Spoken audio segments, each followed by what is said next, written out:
Ladies and gentlemen, welcome to LGD Gaming versus Invictus Gaming, one of the most iconic matchups in the history not only of Dota 2, but even dating back to Dota 1. I'm LD, I'm joined here by Gods, and we are going to be starting off the day here, day number 2 of the International 5 Group Stages, with some good old-fashioned Chinese Dota. Now, we've got some new faces on both of these teams, especially LGD, some new emerging talent in the scene in the form of Maybe. But it looks to be an excellent game. Coming into this match, LGD undefeated, and they had a big win yesterday, 2-0ing Cloud9. They also took care of Complexity. A little bit less surprising that they 2-0'd them. On the other side, you've got Invictus Gaming, and they had a rough start. They got 2-0'd by Secret. They managed to scrape together a single game versus Fnatic, but they lost that one with, 3 rapiers floating around, Gods, and that was painful. And one of those games where IG looked very lost. They were kind of just sitting in their base for about 20 to 30 minutes, didn't really have a game plan or any kind of approach or even really commitment to try and turn the game around. They just kind of accepted their fate and just waited for it to come their way. But it's a new day. IG is one of those teams. I mean, these are past TI champions. I mean, one of the few in this tournament. Well, one of, 3 we're looking at with Alliance not here. And to me, that's one of those things where they've got the capabilities, they've got the individual talent, they've got the experience. It's just whether or not they can make things click within their team, and we'll have to see if they can get that chemistry, especially between Faith and Chuan. This support duo is so critical to this team's success. All right, so let's look at the draft here quickly as the bans have begun. The interesting bans seem to be coming from the LGD side, who I guess you could say, similar to yesterday, maybe want to leave some of the really strong heroes out in the pool for this first phase of the draft. They do ban Bloodseeker, who some people are very afraid of, but the Brood first phase ban, I wouldn't say a throwaway ban, but something that generally you're not too afraid of if you see it this early in the draft because you've got plenty of time to try and counter it. Yeah, I think this will be a just different draft in general to what we've been seeing out of the other matches, because these are probably two teams who know each other really well. They obviously know each other really well. They've probably been scrimming more together compared to like what we saw like when LGD go against Secret. This is a team they're like, well, we don't really know what they're going to do. We're going to ban and just pick towards what we think they're doing. But against a team like IG, you can have these more focused bans. 430 played multiple games of Bloodseeker mid yesterday. It also seems to be a pick that keeps re-emerging, especially from the Chinese teams who have been scrimming each other leading up to TI. So I think they're putting more stock in this hero compared to the Western teams. And Brood, it's kind of it's been a Luo classic from time to time. So maybe it's something they've been first picking at times, or maybe it's like you say, more of a throwaway ban because LGD did have first pick, so they can leave the pool more open. Well, speaking of open, Undying is still out there. We saw how strong that hero can be yesterday. The Gyrocopter is the first pick here from LGD Gaming. And IG will reply with the Queen of Pain, and what do you know? You leave Undy around, somebody's going to get their grubby paws on him, and it's IG who take him early. Of course, LGD know that's a very likely possibility when they open the draft this way. Big heroes that come to mind that are out there, Gods. There's an Earthshaker. Of course, this is a team with MMY, and we did see a little Wisp yesterday out of LGD. That Gyro-Wisp duo used to be super popular, and if you want, maybe you grab it now, ban the Wyvern. Not sure if they won it first phase, but it is lurking there, and yesterday they even ran a tiny Wisp. Not something Chow 8 teams are known for doing, but with MMY on the team, why not? This guy is one of the best Wisp players in the world. Yeah, they've shown like versatility. Like when they pick the IO Tiny, it'll be Maybe, who normally takes up the Tiny with Silo playing either a tempo control, or in theory you could put him on the Gyro and then have the IO Tiny dual lane mid and have like a 2-carry lineup. So a lot of versatility. The other, I think, really important thing that happened yesterday for LGD is that one game where they were really, really struggling and turned it around against Cloud9. It was Maybe's performance. Like when you're a young player, your least experienced player has an incredible game on Ember Spirit, while the rest of the team played like were kind of struggling. That's a really big uplifting moment because you know the rest of the team can perform. You're just worried about can Maybe perform when it really matters, and he did. So moving forward the rest of the tournament, that's going to be a big confidence booster for them. So we'll see what he plays this game around.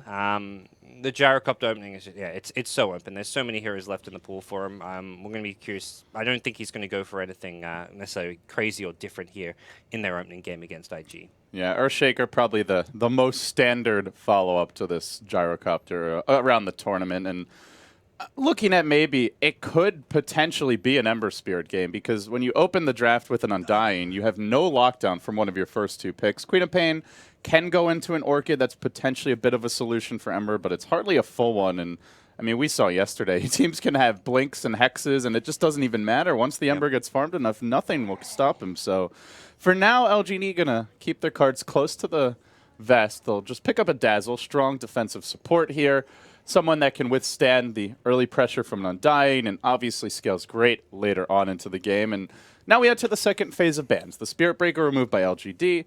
IG, let's see how they reply. Yeah, the big heroes LGD probably, at least their conventional heroes, their cookie cutter kind of strategies would be Shadow Fiend for maybe, have like a Shadow Fiend Gyrocopter dual core. That would be their comfort zone. The Earthshaker you mentioned, I think, still something they're definitely considering and eyeing off as their secondary support to go with Dazzle. Also a hero they often run in the offlane for Yao. Yao plays very like non-farm dependent offlaners. Often he ends up with less farm than one of their supports, so Shaker comes to mind a lot. He even plays Clockwork quite a bit. He lanes, like the way they set up the lanes, it's like he's the 3 position, but the amount of farm he gets in the first 10 minutes, it's more like he's a 4 generally. It's, especially if Xiao 8 gets a slightly more farm-dependent support. We saw the support Leshrac curveball that they threw Cloud9 yesterday, which worked to perfection. So, well, let's see. Other maybe heroes. You mentioned the Shadow Fiend. Another big one that could also work the same way an Ember does is a Storm Spirit here, but it's a little early. You may want to try and hold that until the 3rd or 4th pick. They will ban the Shadow Fiend for now, and well, good call there, Gods. Not going to be available to LGD. Yeah, I don't know how much the Storm synergizes with their playstyle. Because LG, if they get an advantage, they like to 5-man, and that's where a Storm, you can kind of initiate, find a pick off, but it doesn't really give you what like a Shadow Fiend does, where he's the mech carry, he's in the front lines, just tanking it up, just bruising down towers. So the Storm, it's definitely a viable pick here. It's more something that maybe doesn't suit their playstyle. They pick Dragon Knight every now and then if they want to go for that more 5-man push-oriented strategy. Against Queen of Pain, it's a little tricky. They could send the Dazzle mid, I suppose, if they want to help out a DK. But 1v1, that is a matchup where DK will just get completely crushed.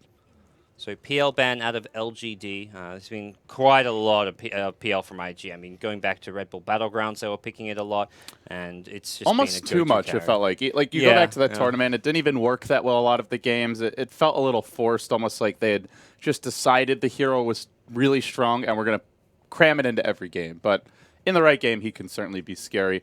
You know, one hero that's been ignored that was really popular on the wildcard day, Gods, was the Naga Siren. We've seen Secret running it quite a bit as a 4-position support. But, well, I mentioned Wisp. I did not mention it for IG, but they will grab it here. I do run quite a bit of Wisp. Not normally in conjunction with the Tiny. Normally it's just like that support defensive Wisp stacking for some kind of an AoE farmer. But who is that going to be here? Burn, I don't know. Queen of Pain's not really the best for clearing stacks. She's okay.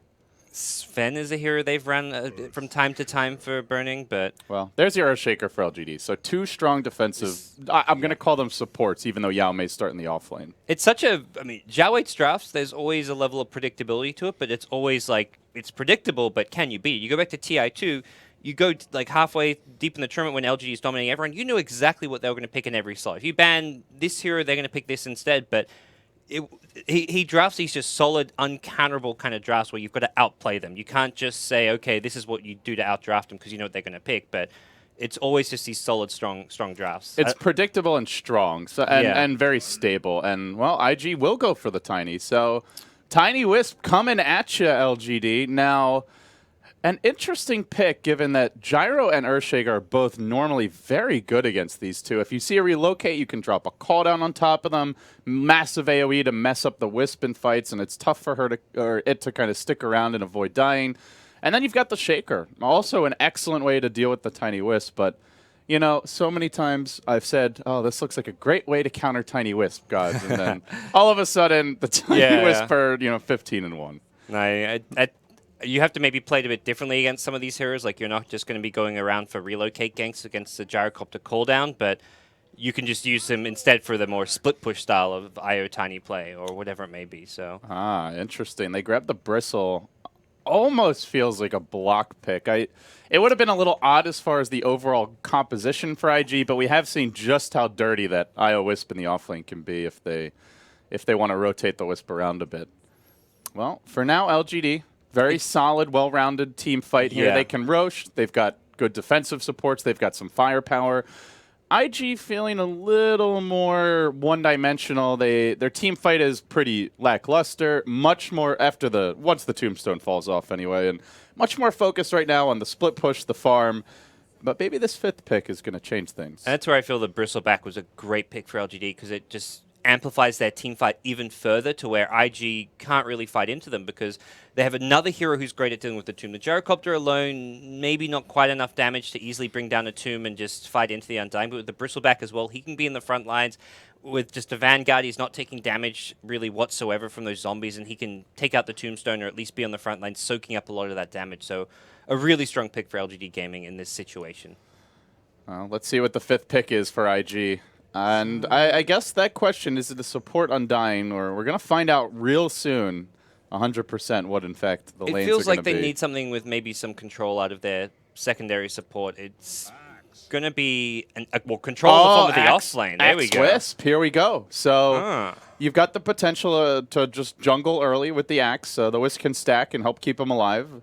Most likely, I think we see the Queen of Pain here safe lane. The Undying just go off, probably on his own, and I think Axe is going to go to the off lane, maybe with the Undying. Yeah, that's what I meant. And then Axe will go back to the jungle later and start clearing some stacks out if he doesn't have a good time. Yeah, if Axe struggles in the off lane, it's jungle your Blink Dagger. But I imagine IG may be hoping to win that off lane with an Axe Undying lane. Question is, if that's going to be the link there for IG, you don't want to send Bristleback solo against Queen of Pain. This may even be a Bristleback.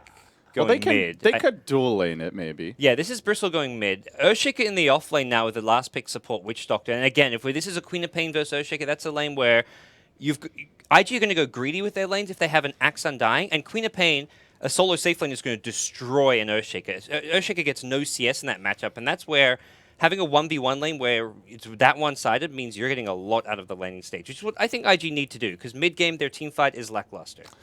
Yeah, they are really the definition of a snowball lineup here. This is a team that, if they get ahead, can just go out of control, bonkers all over LGD. The dunks to fly out. You can toss in the Axe for a call. Some really cool synergy. And, well, the Axe is a great hero to protect the Tombstone. Heroes try to jump on it and focus it down. You call them, you drag their attention away. And all the while, the Wisp is healing him up, keeping the team fight going. So you could definitely see the synergy here with IG. It is a very different type of draft and not something I think any team has really shown just yet at the International 5. So I'm excited, gods. Let's see how it's going to turn out. LGD on the Dire. They are the undefeated team here over in Group A, looking very scary after day one. And let's see if IG can take them down a peg. We'll start with IG, running through the lineups. You've got Faith rushing the bottle, playing the IO. We'll have Luo handling the Axer.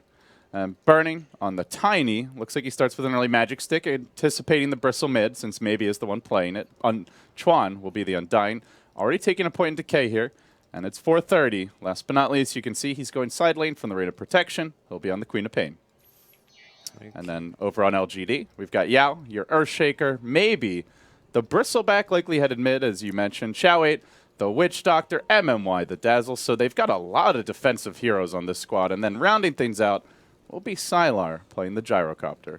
Defensive heroes, but heroes also with a lot of firepower in the laning stage. So IG may just be abandoning the idea of having Axe Undying in the offlane because it's two melee heroes against a Dazzle Witch Doctor. And the Dazzle versus Axe matchup is interesting. I mean, a lot of people just go to, oh, you can Culling Blade through Grave. Axe is a great counter to Dazzle. But laning stage-wise, Shadow Wave destroys Axe. Weave is a great way of just negating a lot of his damage coming out from counter helix. I would actually say, like, Dazzle's a fine pick against Axe. He has so many good ways of actually dealing with the Axe, apart from the fact that Grave isn't really something you can rely on in a fight. But outside of that, all of Dazzle's spells match up great against Axe. So they're actually going to mix up their lanes and just do an off-lane solo Queen of Pain. Ferrari 430 is just going to be looking to get as much XP out of this lane as possible, but he's going to have a bit of a rough time, I imagine. Maybe they dual lane it with Chuan. Chuan does appear to be trotting towards top, so not a solo in the end. He'll get a little support here, and I kind of think you have to do this. Undying is just not a roaming support. This is a hero that needs to be in a lane, slowly chipping heroes down early, and we'll see this early harass coming out from Burning. Already the bottle picked up by Faith, who got his precious bounty run off the bat. Quickly looking at the wards here. We do see an interesting ward off in the jungle.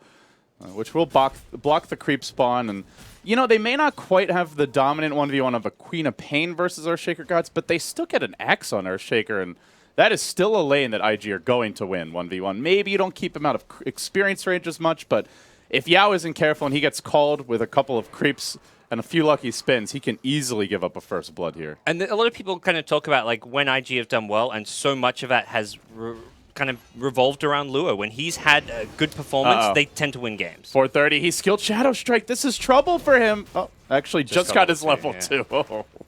He is playing it close, man, but he's going to be forced to use a salve. Good news is he came to the lane with 8 tangos and a salve, so he was expecting a lot of harass and should be okay. Still, an early exchange going a bit in the favor of LGD, but got to be careful here. That's 3 decay stacks on Chuan.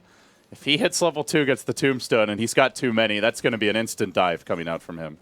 Yeah, so this was kind of the initial plan for LGD. We're going to try and lane up top if they dual lane us, maybe with like the Axe Undying. It's going to be a Queen of Pain Undying. So Witch Doctor starts mid when they see the Queen of Pain solo, and as soon as they see it being a dual lane, they rotate both supports to deal with this, to make sure that they're not going to be able to abuse this kind of 2v2 laning set with an Undying. They want to make sure they have that third hero, that secondary support to give that little bit of extra damage. Deal with a tombstone, just group focus fire it down if it does get dropped, and just make sure they don't get overwhelmed by decay stacks. The X factor could really be Faith coming top as well, and we don't normally see a whole lot of ganking out of Wisp players early, but if he has the opening and he shows up with a heal and a tether, that can really turn the lane, because you've already got to worry about underestimating how difficult the Undying is to kill. And I bring this up because he's got an Invis rune bottled right now, and he actually goes towards bottom where Luo is busy bringing the pain onto Yao, forced to salve early. Doesn't end up dying just yet, but with the Invis, this was not spotted by the Dire side. They can just tower dive, go for a kill on Yao. Doesn't even have Fissure mana right now, but Faith may be thinking it's too long of a rotation and he's not going to bother. Yeah, let's see. He rotates back the other way. And there's a now TP he heads back on Dazzle, so there's a potential for a TP Grave as well as just a level 2 Shadow Wave. So it's just some stacking for now. Yeah, I think they probably they've definitely scattered out the TP, and probably the words come in from the top IG lane that, hey, look, there's a TP on Dazzle. If you go diving on the Earthshaker, there'll be a TP in. So it's at that point just a high risk, likely to be turned around gank that they're not going to go for. If no one has a TP, maybe it's a different story and they go for it. Yeah, he started with the TP from level 1, so something you'll see a lot from Dazzle. One of the big benefits of the heroes, if you need to counter gank, you have that option as they go mid lane onto maybe they get the dunk off, but maybe just turns. He's level 5 already, and they really can't fight against this. They'll have to back off, just use the tether to heal back up. Not able to combo a Bristle back down at this stage. Meanwhile, top lane, you can see the zoning potential of LGD's 2 supports. Very high range on both of these and good base damage. Forcing 430, as well as Tronbeck, not really getting that much out of this dual lane, all things considered. They are occupying 3 heroes, but still MMY getting his levels, and Xiaowei also already level 3. They've been able to pull the medium camp and get some good experience from that. Yeah, both mid lane and top lane going really well for LGD. Bristleback just one of the better heroes against the IO Tiny. He's getting great farm. IO Tiny haven't been able to bully him out of the lane. They haven't been able to stop his CS. The one X factor is for IG has got to be the Axe. He's got the safe lane farm. He's going to be looking at a good blink dagger timing. And I guess to some extent, I mean, you talked about IO not normally known for his ganking capabilities, but this game there is a lot of potential to gank for the safe lane, try and kill the Earthshaker, move to the off lane, but Axe's blink is going to be the big tide turner here for IG, because this laning stage is a little lackluster for them. Oh, the toss back into the tower where the IO is waiting, and now the tether up, trying to keep Burning healthy, but maybe a bit too tanky. Still got stick charges and the bottle. He'll be A-okay. Faith really wanting to dive, but that's just simply not going to be enough. They're looking for that extra toss. Didn't have the vision, as it is nighttime now, and can't get the kill in the end. Yeah.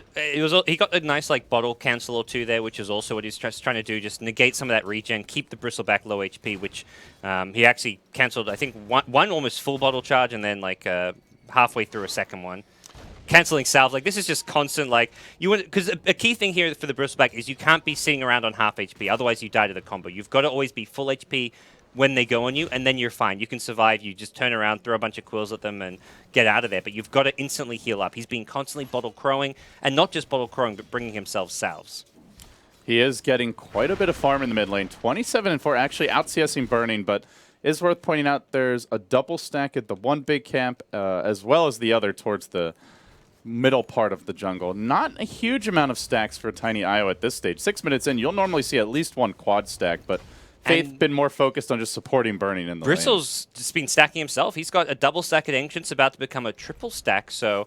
I think it might have been Yao. No, it was the Bristle. Yeah, he Okay. does this. He goes for it on the way to the rune. So again, we'll see it. He gets the stack off, then grabs the rune. Faith, nothing to tether to. This could be your first blood. It's an easy beatdown for maybe. Oh, that's not the type of kill you're looking to give away if you're IG.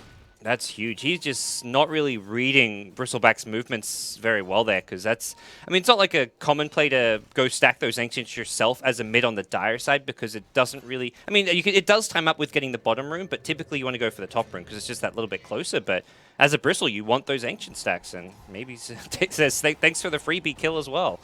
It's worrying to see kills being given up just because they haven't stacked the jungle that much here. Again, normally you see multiple camps, 3-4 stacks. They've only got 2 double stacks. So if you're not getting hero kills and you're not stacking the jungle, you're just not getting the mileage out of your Tiny IO that you'd like to see. Yeah, this game quickly looking like it's going to be reliant on the Axe. It's going to come down to his movement, his plays, once he gets the Blink Dagger timing, because the laning stage, which I felt like should have been strong for IG, should have been an area where they could exploit LGD, just hasn't worked. They drop the Tombstone, looking to dive onto Shao 8, and the tower going to actually focus it down. Potentially, no, the creep's tanking it for now. They turn with the cast, going onto Chuan. Is there any sort of backup from Faith? The tether isn't quite ready yet, but they toss one back.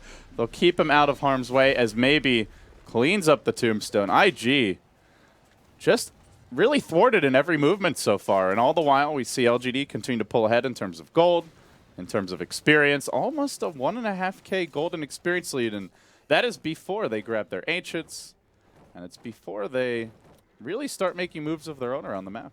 Yeah, IG look very flat. They kind of need to make something happen in the early game with this draft of theirs, and it's going to just turn into a more passive state of farming. Burning's now gone for his triple stacker at the big camp, which is decent. It'll get him boost up his farm as well as his experience. He wants, at this point, he wants levels, because that's what's going to give IG a lot more kill potential. You want that max Avatos combo coming out from Tiny, especially around when Axe gets Blink Dagger. If you don't have that follow-up damage from a Tiny, you're not finding kills. And they're hunting the Tiny IO. LGD know this type of play. As Faith may get caught here in the jungle. Rocket Barrage, tether away. He almost survived. He didn't have any more regen, or he could have escaped, but he'd already used all the bottle charges. Good news is they got the stacks before IG or before LGD were able to make it there. That was a really clever rotation from LGD, but like you said, just a little bit too late to take those stacks. They're still going to steal one of them, though. This is not the end of the world, but it's a nice additional influx of gold for LGD, and it's also going to delay that level 6 for the Wisp as Yao does cancel his own TP. Bit unfortunate there. It'll allow 430 some free time here at the top lane. Burning doesn't die, though. That's good news for IG, and doesn't look like LGD will get any objectives off of this. No Roshan, no tower, and they were taking Sylar away from some much-needed farm time. The Luo Blink is about to come, gods, and like you said, it really feels that everything is going to hinge on this one.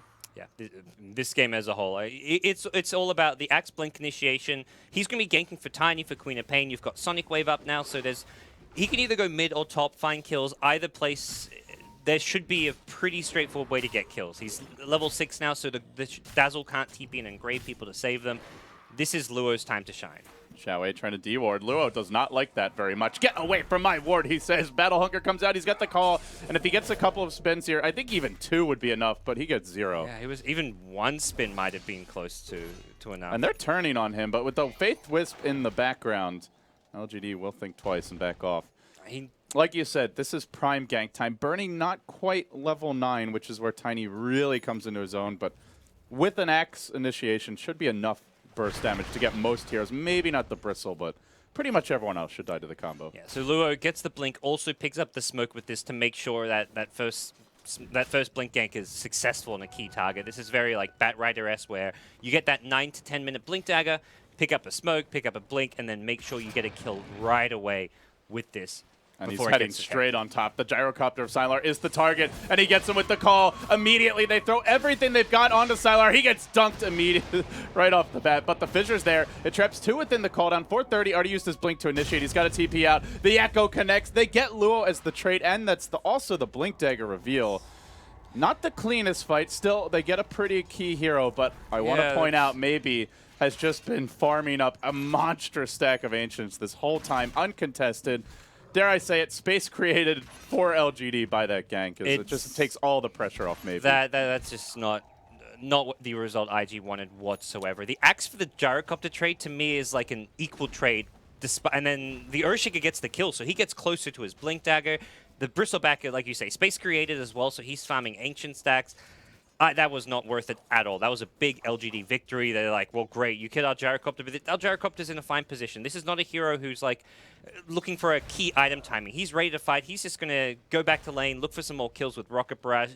And we saw yesterday the way CDEC played this hero. You just roam around, play aggressive, go for kills. One death doesn't really slow you down. I want to ask you about the Tiny here, Gods. Is this where you consider just more of a farming build, or do you just go for the early blink and focus entirely on the ganking?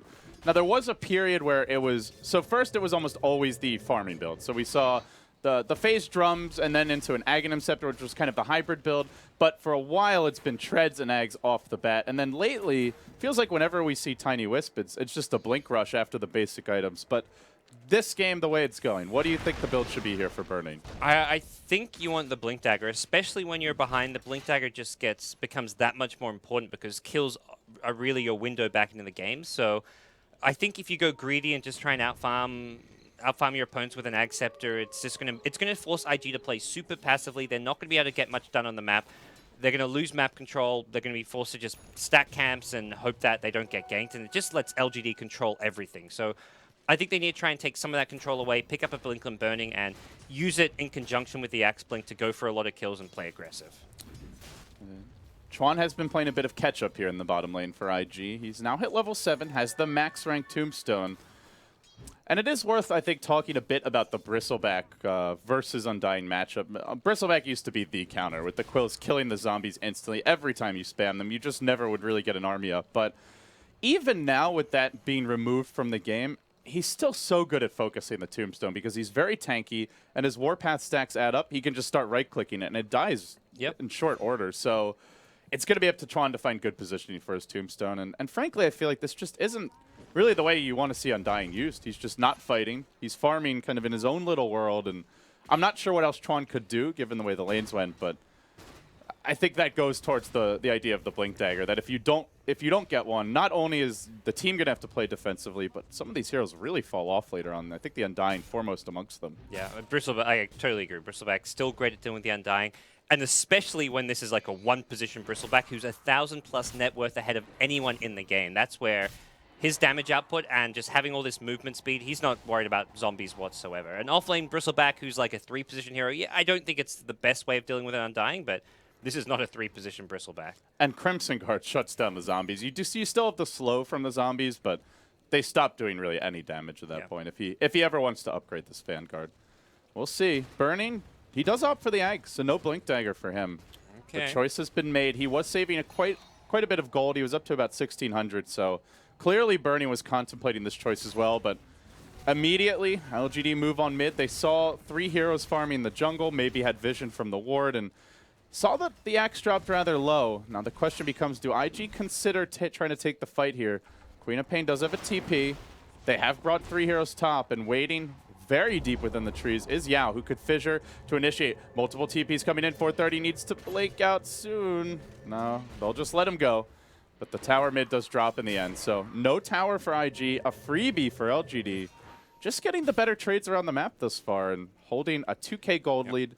Experience has gone back to even, though, so that part is nice for IG. I'm happy to just TP multiple heroes top without getting kills because, okay, well, we're done pushing mid, now we're going to push top. I like the move IG make. They see that, they immediately TP their heroes bottom, ready to go for a kind of counter push. And LGD say, no, we've got our Earthshaker Blink, and we're going to be the ones who take the fights now. Undetected, too. Yao hasn't been scouted yet. Well, Chuan gets eyes on it. The Fissure comes out, only hits on one, but it traps Chuan in the trees. He can't even get off the Tombstone right away. Drop the Tombstone, Chuan. He doesn't even think it's worth it. He's going to fall in the end. The team chose to let him die, and meanwhile, maybe doing his work on the top lane. I don't think IG can really defend top is the scary thing as well. They're trying to go on mid now, and this one they should... Oh, actually, there's a glyph here. I wouldn't be surprised if LGD come and defend this, too. They glyph, and they're holding it for now, but I think the TPs are unavailable. Cooldown, yeah. Yeah, for finally IG get a tower, but it comes at the cost of 2 with LGD moving in for a potential third. This is scary. You've got the Blink Echo to come out, the call down ready for Sylar's Gyrocopter. IG have just fully committed to the split push at this point. Every time they see LGD go to one lane, IG are already hoofing it to the other. But LGD has not phased them whatsoever. Their movement around the Four map bottom. is, Let's go. their movement around the map and their ability to take towers while defending their other lanes has just been on point so far. So it's not really caused them many problems. Maybe he's probably going to look to join up with his team after grabbing a rune, finds a S4 rune, and he'll be on his way bottom. This is a really, like, Luo's probably thinking, like, I got this 9-minute Blink Dagger, but there's no kills on the map. This Bristleback's way too tanky. They're always grouped up in 4 or 5 manning, so as a whole, IG are just too weak, and this is with an Undying. You've got that like level 8 Undying with the max Tombstone, a couple points in Decay, and you can't team fight with a great timing on Axe Blink. This is worrisome for IG. They're not going to get any value out of this. And Axe you Blink. can see they just understand that they're no longer able to fight. They even go back for a Midas here on 430, a 16.5-minute Midas, quite late. Now, certainly Queen of Pain is level dependent. Getting the level 3 ultimate really amps up your game, but generally, you get your levels by killing heroes, not by picking up a Midas. And it just shows that IG have completely given up on the early game fighting. They're going to be forced to sack a Roche, it looks like, as LGD move into the pit. 5 Goose Stacks about to come out here on the big boy, and this should be a freebie. No contest, even with Relocate, even with the Blink on the Axe. Goes back for the Vanguard now. And with an Aegis freshly claimed by LGD gods, maybe they just 5-man down mid and go for tier 2s. Yeah. I think for 430, the Midas is a good pickup. It shows like good understanding of where this game is, because you can't fight at all. You can't really achieve much other than just split push and farm, and they're going to be limited on what farm they can get. So Midas just means you're making more out of the small limited amount of farm on the map. So it's going to be a good item choice, but it also just reflects the fact that IG are so far behind and so limited in their options that it's a desperation item choice. Now, the good news is LGD don't have the best catch. Their only catch is Earthshaker with a Blink. And sure, he can catch you by surprise, but he's not that mobile around the map. This is not a Storm Spirit or a Bat Rider who can just quickly move from lane to lane. So maybe they can rat this one out. Might be what IG turn to. And with Tiny IO and the Aghanim Scepter now completed and coming out, the split push will ramp up rather substantially. And IG, it seems like they're committed to the game plan. Let's see if they can make it work. IG are holding their own as far as overall farm goes. They're down by 2,000 net worth, but that's not insurmountable. Do LGD have detection here? They throw everything at Luo, and with the Maledict, he sticks up, and he'll die anyway. Well, gives Burning a little space here, bottom. He's going to start clubbing the tower. That will force some LGD TPs in a hurry. They don't want to give up free towers. Burning's actually afraid of the TPs, but as soon as he sees 5 mid, he knows he has to put pressure on the lanes, forces out the Bristle. The rest of the gang still moving down mid, though. LGD may try to 4+1 this and take the mid tower without the full team. Actually, even rotating in Yao, who seems to want to cut these heroes off, but the relocate comes on the top. You want to TP bottom? We're going to rat our way onto your tier 2. Meet the club. Burning starts beating away, and he will take the tier 2 first. Very nice movements by IG. Unable to fight, but making the correct responses happen in order to get something else on the map. This is going to be an interesting game, because IG are going to hold their own. They're going to split push. They're going to keep up in farm, but they're going to be probably sitting on 1 kill for the next 10 to 20 minutes. Maybe they get a pick off here or there with like an Axe Queen of Pain combo, but I don't see them getting more than maybe 1 or 2 kills in the next 15 minutes. But that's not a problem for them. Ultimately, it's not going to be a game of kills for IG. It's going to be very much about the split push and just accelerating their Tiny into the late game. Luo's going to have a rough game. That's just the nature of how things progress here. He was thinking, okay, 9-minute Blink Dagger, time to snowball, get a lot of kills, and really take control. At this point, Luo's job is to create space. Him dying at that top rune there, creating some space for Tiny to force DPs, pressure bottom, and then ultimately get the tier 2 tower top with a relocate, wasn't even play for Luo. That's going to be what his role kind of turns into, is just get scouting information from my team and create space for Tiny in Queen of Pain. Yeah, he's the designated feeder. That's a good way to put it. And it was funny because you could really see the game plan was to be more aggressive. He actually smoked himself about, I think it was 7 or 8 minutes ago. He moved all the way up through the Dire Ancient, scouted them. This was right after maybe it already cleared the stack, and then plants an Observer Ward down in the mid lane. It was a deep ward. That's the kind of ward you plant when you're really hoping to find pickoffs with Relocate, but they just didn't have the openings, and so he's made the adjustment, with a Blink Dagger already picked up, he's more mobile than the supports, and he does look to use it here for a bit of split push, but are they split pushing quickly enough? LGD already going straight down mid. We're only 20 minutes in, and they're looking for a lane of Rax. With Bristleback, this is a quick tower as well. The Warpath makes it nice and easy to bring these structures down. There's no glyph available.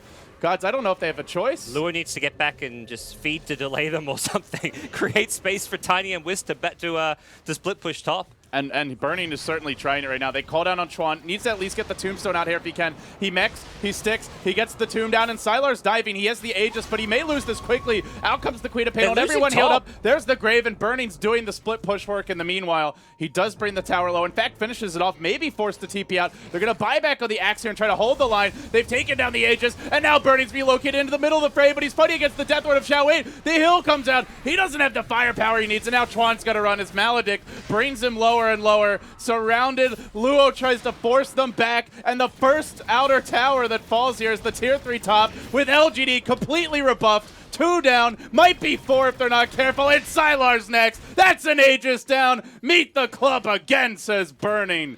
IG running circles around LGD and completely outplaying them in that fight. Absolutely. That was...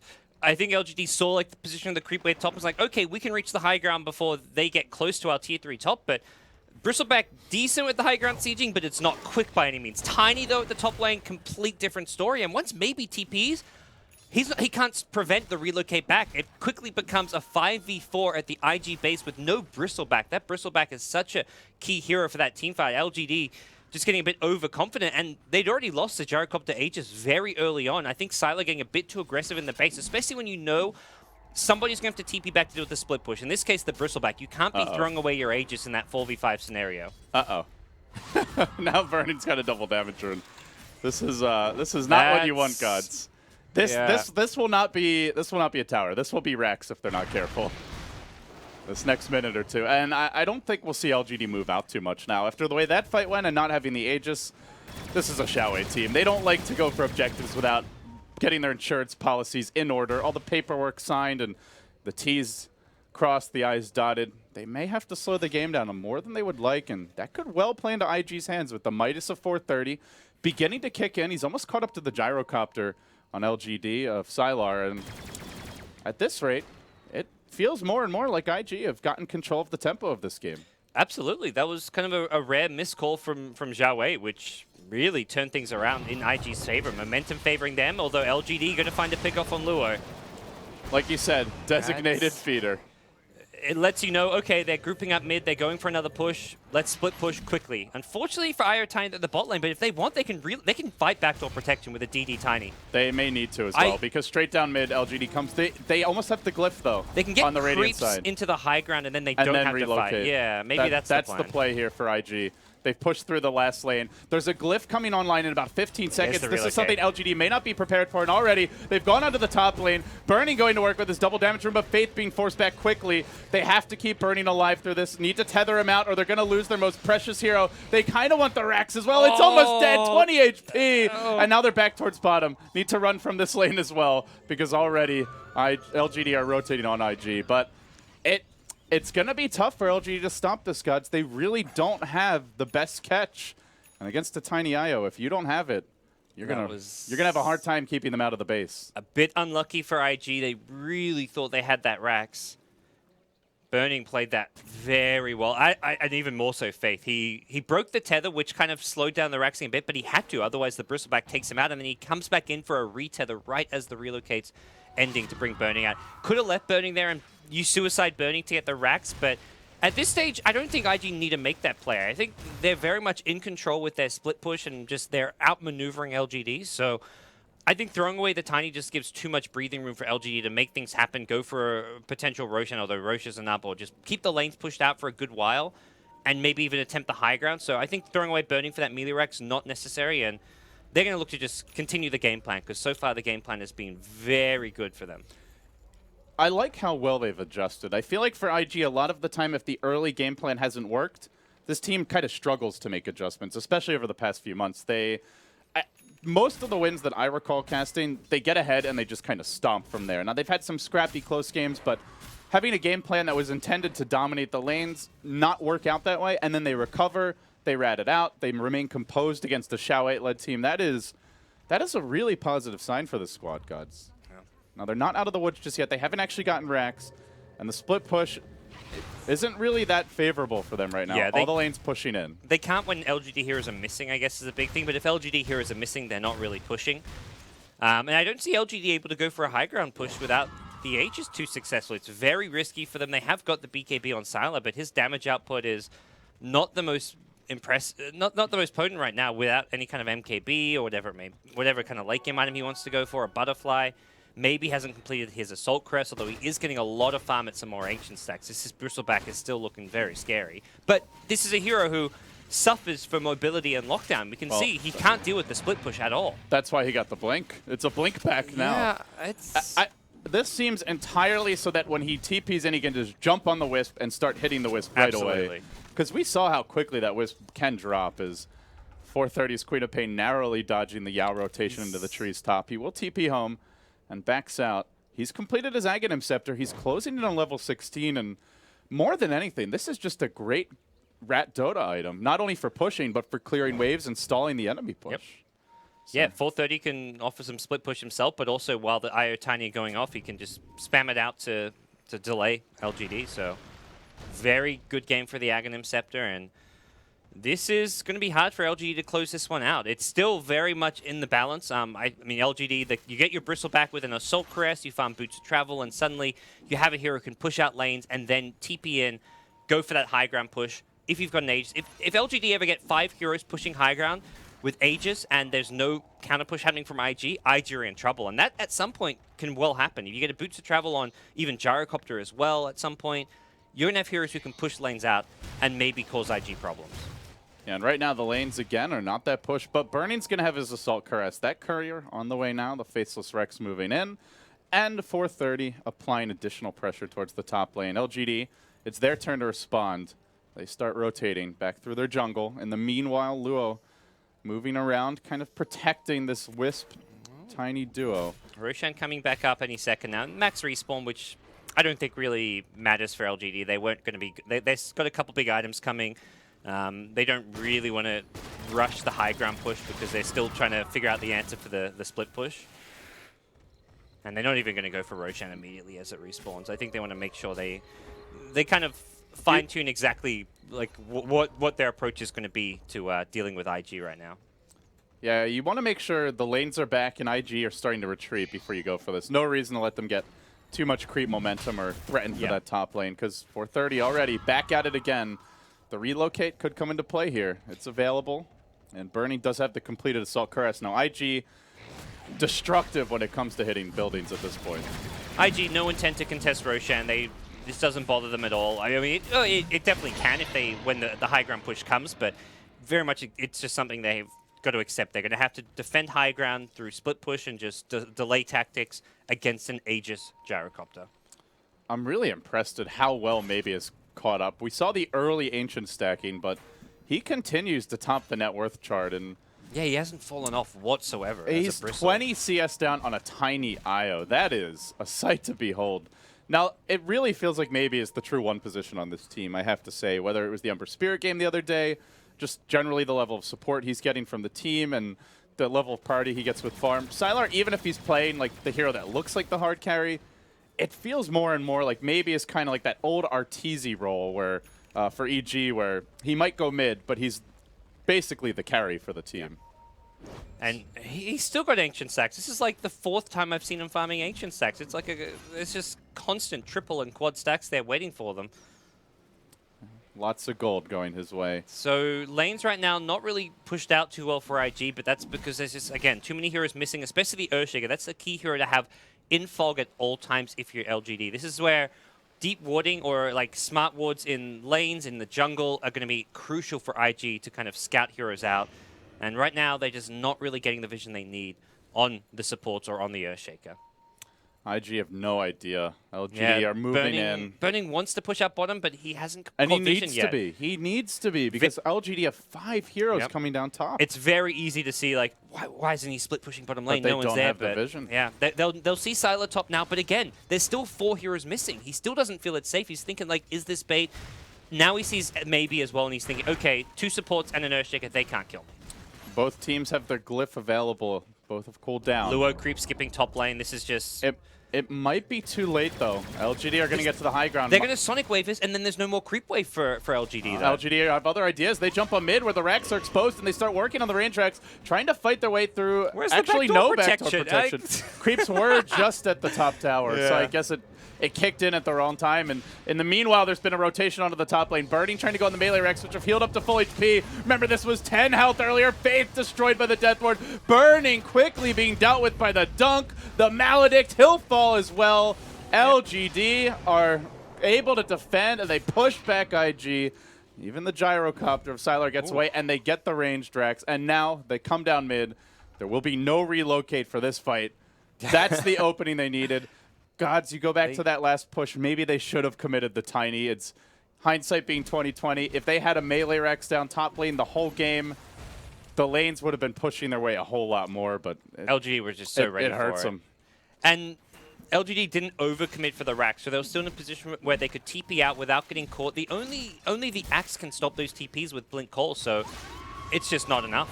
430 narrowly avoiding that fissure, but Luo does take the brunt of it as Chuan tries to hold. Tombstone will come down soon. Good. I guess in the end, a good fissure for IG. It keeps maybe off the racks for a little bit longer, but now he starts to do his work. Looking beefy as all hell. Healed up by his teammates, even through the battle hunger. He's hardly been tickled by all this damage, and they'll lose now the full complement of mid-Raxes as LGD rotate onto the top lane. Still no backdoor protection as creeps have pushed through the mid lane fully, and LGD looking for the 2 lanes of Rex. IG forced to fight. This is really not what the game plan turned into, but they've got no choice. All the lanes are out. It's going to be LGD's fight to lose at this point. Chuan does have Tombstone. They go with the Blake Call. It's onto Sylar. He's your Aegis carrier. A decent Queen of Pain ult, but not amazing. And the Death Ward from Xiaowei. Magnificent, forcing everybody on IG back. The Tombstone dealt with. Sylar surviving through it all. They finally managed to crack that Aegis down, but oh, I don't know if it's enough, Gods. Maybe they clean him up on the second round. BKB comes out, and he looks to counter-initiate, all going to work with the Rocket Barrage, hammering into Luo, nearly finishing him off, maybe tanking everything. He'll get clubbed down at long last, but the damage has been done. A tier 3 down, a full lane of Rex. IG need more kills, and they should get at least one more here from MMY. The cast bouncing through a bit, but Burning able to run past it, looking for additionals. No! TP out! He's gonna survive. That's not what IG need. They gotta find more. Xiaowei the gem carrier. That would be something. That would be something. Oh, he's left in the trees. It's rather visible, and will be picked up. Oh, have my gem. he have my survived gem, but leave me alone. Burning says no. Relocate. They'll get him. Maybe anyways. They're tethered back. Faith didn't bring anybody.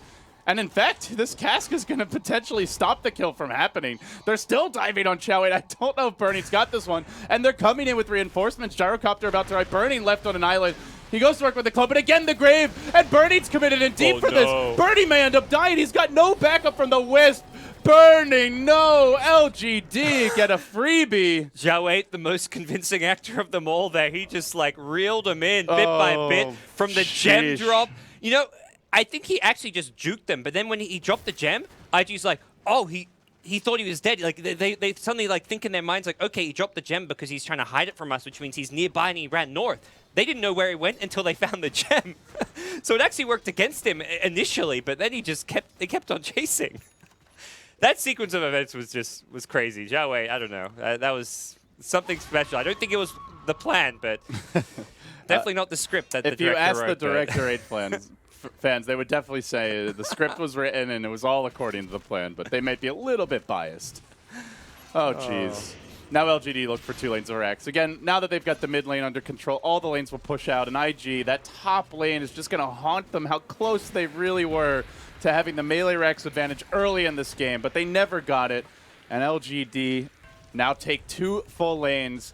The favorites coming in, looking like they may jump out to a quick 1-0 lead here. Yeah, all it took was one mistake there, that one relocate top, which LGD were ready for, and I mean, part of it is the second the relocate was going, TPs were being cast, and you're committed. You've cast the relocate at that point, and LGD are there because of that like delayed relocate time. They're just there, ready and waiting. So, not even close to making that play work. It wasn't like they were going for a Rax and it got brought down to like 20 HP. Like the first time they did it, it got down to 20 HP, and they didn't even put themselves in danger. This time around, they did 0 damage to the Rax and put themselves in huge danger. I feel like they almost needed like a second hero to be able to cancel TPs. The problem is the 3 heroes defending, the Queen of Pain, the Undying, and the Axe. Only a Blink Call can stop TPs. Maybe even something like a Yule Scepter on Queen of Pain would have been good here just to cancel TPs. Has a Hex now, but this is a really big, expensive item that took him a long time to farm. Something cheap, cost-effective that can cancel TPs maybe would have complemented IG's strat really well. IG's last chance here. No, LGD went away. Roshan could be coming relatively soon. This is the Shao Age strat. Why risk it at this point? You're up 2 full lanes of Rax. Many a team has fallen prey to the idea that you can out-base race a tiny IO. And even when you've got this kind of lead, you can be thwarted if you're not careful. So they're going to play it safe. Tiny IO no longer showing on the map, and oh yeah, that's an illusion. Wah, wah, wah. No biggie. Yeah, it kind of goes with the safe play. Oh, if it's a kill, great. If it's not, well, we go back to defending and waiting for the Roshan respawn, so. They fell for it, but that's okay. Yeah. Not really going to matter. If they really need the Echo, if they're worried about it, they can just play it safe. They're not going to go for that last line of Rax until they've got Echo Slam and probably even another Aegis. Maybe even consider like get the Boots of Travel up on maybe so we can split push these lanes a bit better. He's pretty much maxed out to some extent. I mean, he's still holding onto a Vanguard and the Blink Dagger, but he wants to keep the Blink Dagger, and the Vanguard an item he'll probably eventually replace. I really like the Blink Dagger here. It's very unconventional, but like the Ember Spirit Blink the other day, it just opens up a new way to play the Bristleback, and I think very much the same, even more so perhaps for Ember in the game yesterday. In this case, it really neuters the Wisp. You can't just kite Bristle anymore. He just goes on you and you die. Yep. That's basically at the end of story. Just one of those items like melee carries who can dish out a huge amount of damage can benefit so much. It's an instant gap closer. Yeah, Bristleback's pretty speedy, especially with the SMY and the Warpath stacks, but the instant blink is just something Wisp can't really deal with. Oh, big move here by LGD. It's smoked up and charging in, head full of steam. Sylar leading the way, Yao close behind him. And MMY, now the front man. They wrap back, maybe hoping for somebody to be ganking, maybe, but not the case in the end. Yeah, maybe it was like searching all the little nooks and crannies in the trees to the north, just trying to see if anyone was hiding ready to split push. Because last time they went for that push, the Axe was like waiting in the trees, blinked past and did some creep skipping, which caused LGD some problems. You can see right now that IG are itemizing and just gearing up for one last attempt at the base, and they could try for a throne here, gods. It's a long shot. There's a glyph. LGD will undoubtedly try to TP back, but they do have the Hex now that you brought up. There is still the Blink Call to maybe cancel 2 TPs if you're lucky. And you're going for what looks to be a Moon Shards on Burning. This is just pure right-click, auto-attack as quickly as possible. Try to muscle down structures, build up from Burning. Yeah, it's incredibly fast without the tether overcharge even, so... Yeah, when you give that to him, he's going to be close to the attack speed max. Yeah, this is pre-Moonshard, and there we go. Roshan respawns for LGD. MMY was just on scouting duties, and... They might actually... there's the glyph, though. And with that, LGD are safe. But forcing out the glyph now is important for IG. If they can force out a glyph, that opens up plays later, but they're afraid to go in. They don't know...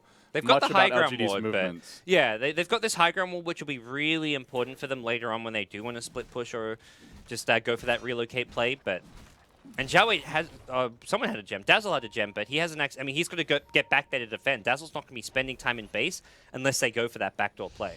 It's going to be tough to cancel TPs now. Just look at how many Blink Daggers and Force Staffs are starting to pile up on LGD. Triple Blink. Oh. You've got an additional Force Staff as well, as the Radiant Courier does get sniped in the river. Only carrying a smoke, but still an unfortunate courier loss.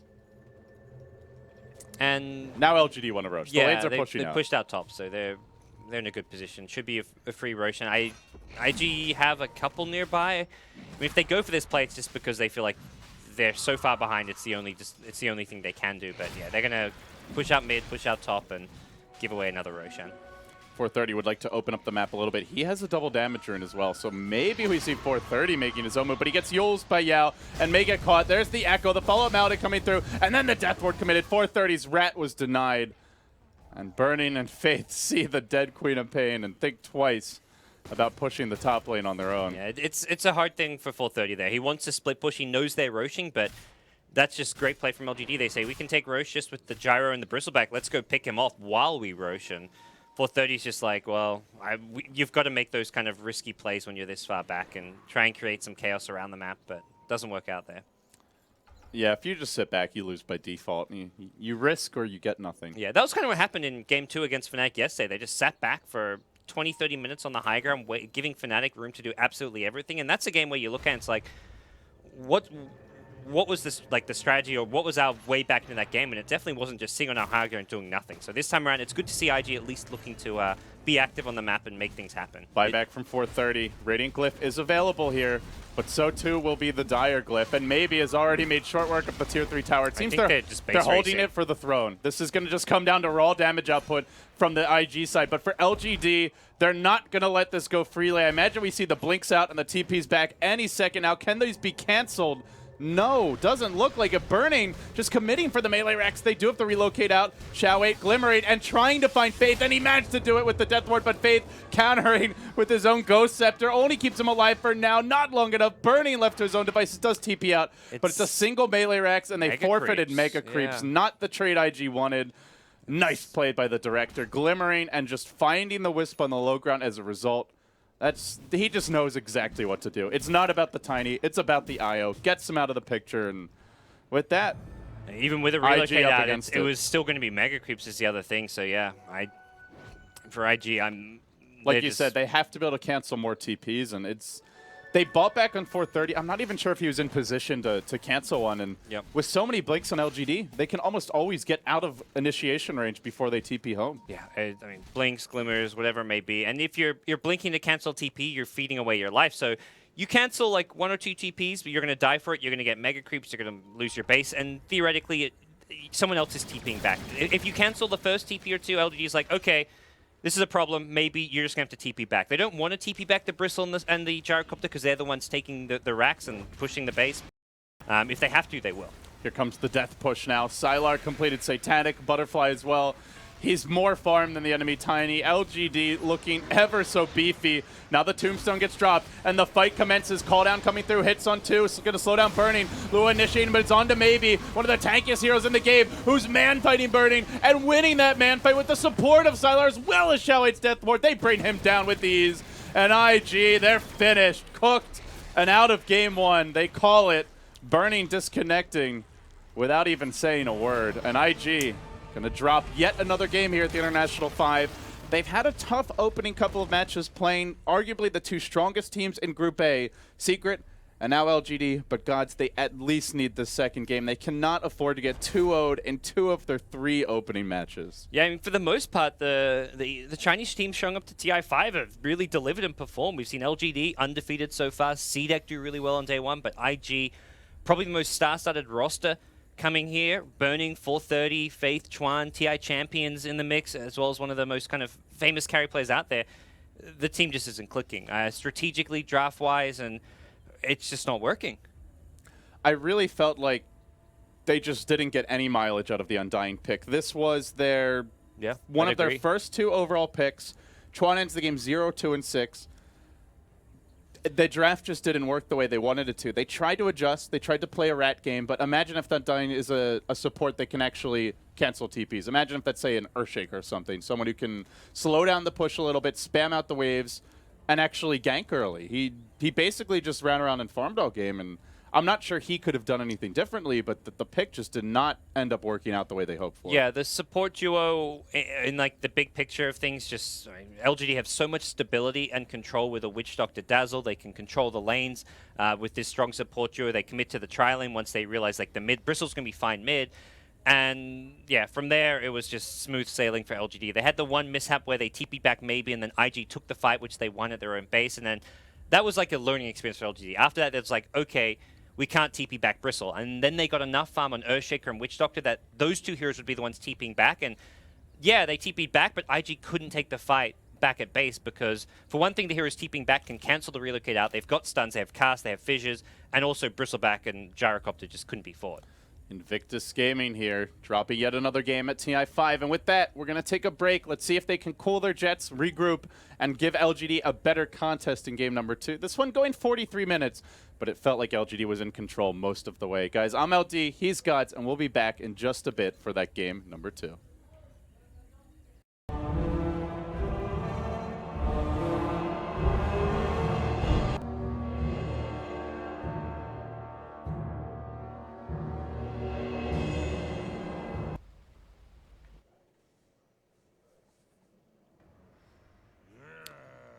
Ladies and gentlemen, welcome back to game number 2 of LGD versus IG. We're live here on day number 2 of the International 2015.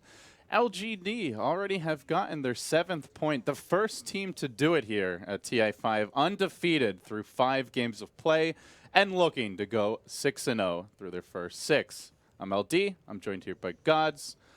Gods, IG, we were talking about it after the game. We discussed it a bit during the game.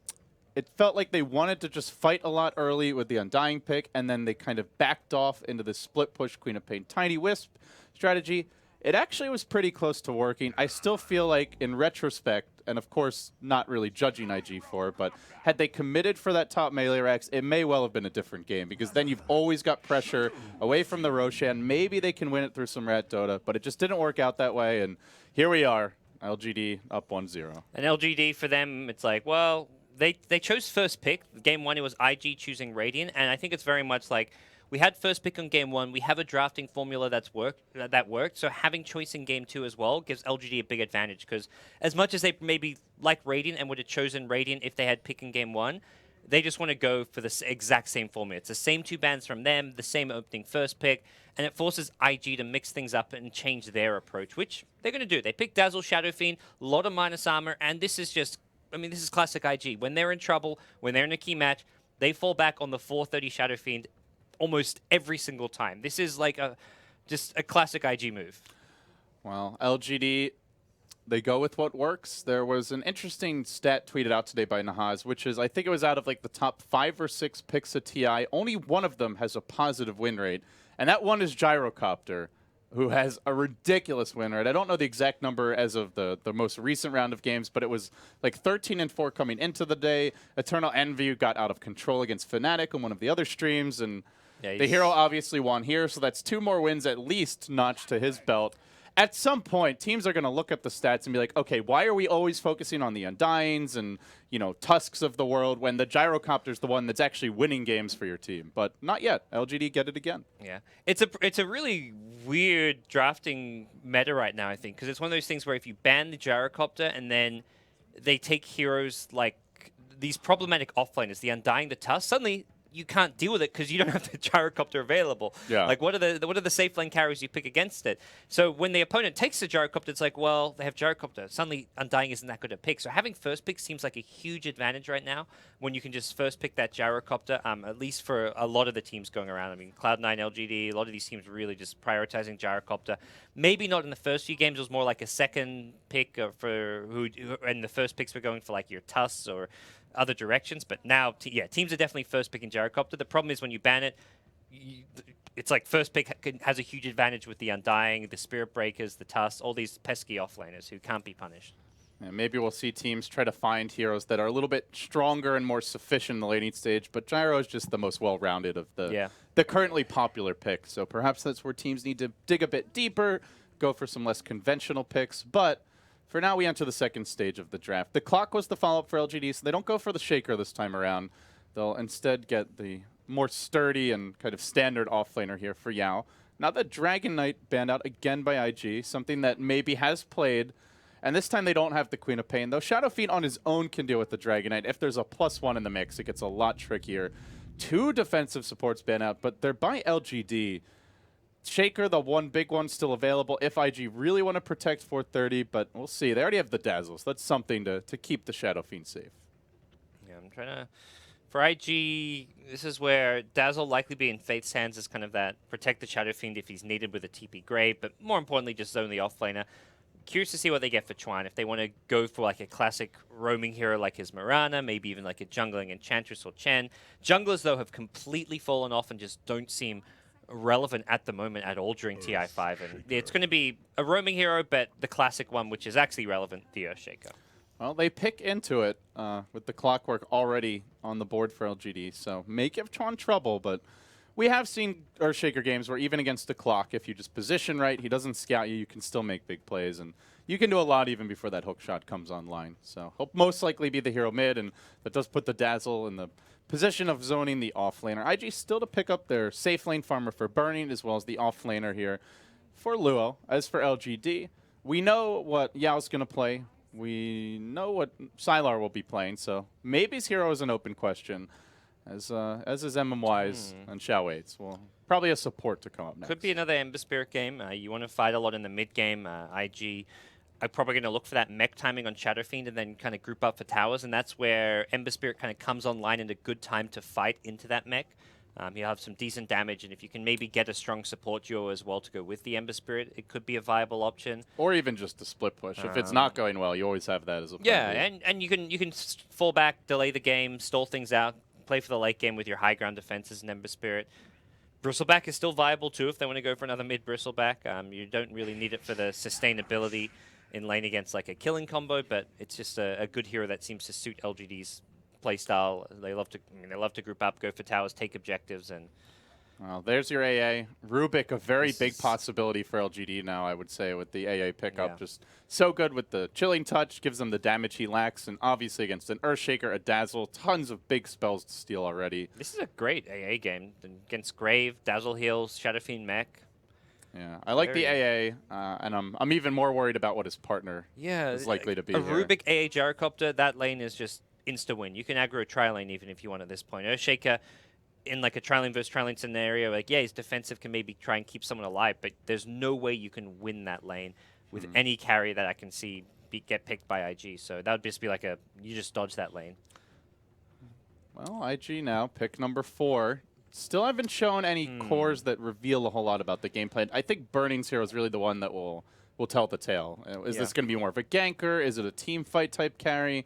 Do we see something that moves around the map a lot? I wonder if they even run Lure on the Shaker, because you look at the AA Gyrocopter and you're thinking like Rubik or some +1 that gives the offlane no chance for IG. So you're thinking, what offlaner can we do that will actually get experience? And Earthshaker can, because he fissure blocks and then just hugs the tower and can actually get some experience out of the lane. The other offlaner is Clockwork, but that was taken by LGD because he can pull the lane back with Cogs. Yeah. What else is available? And there's nothing there. You can't really put a Spirit Breaker. He's going to get zoned out.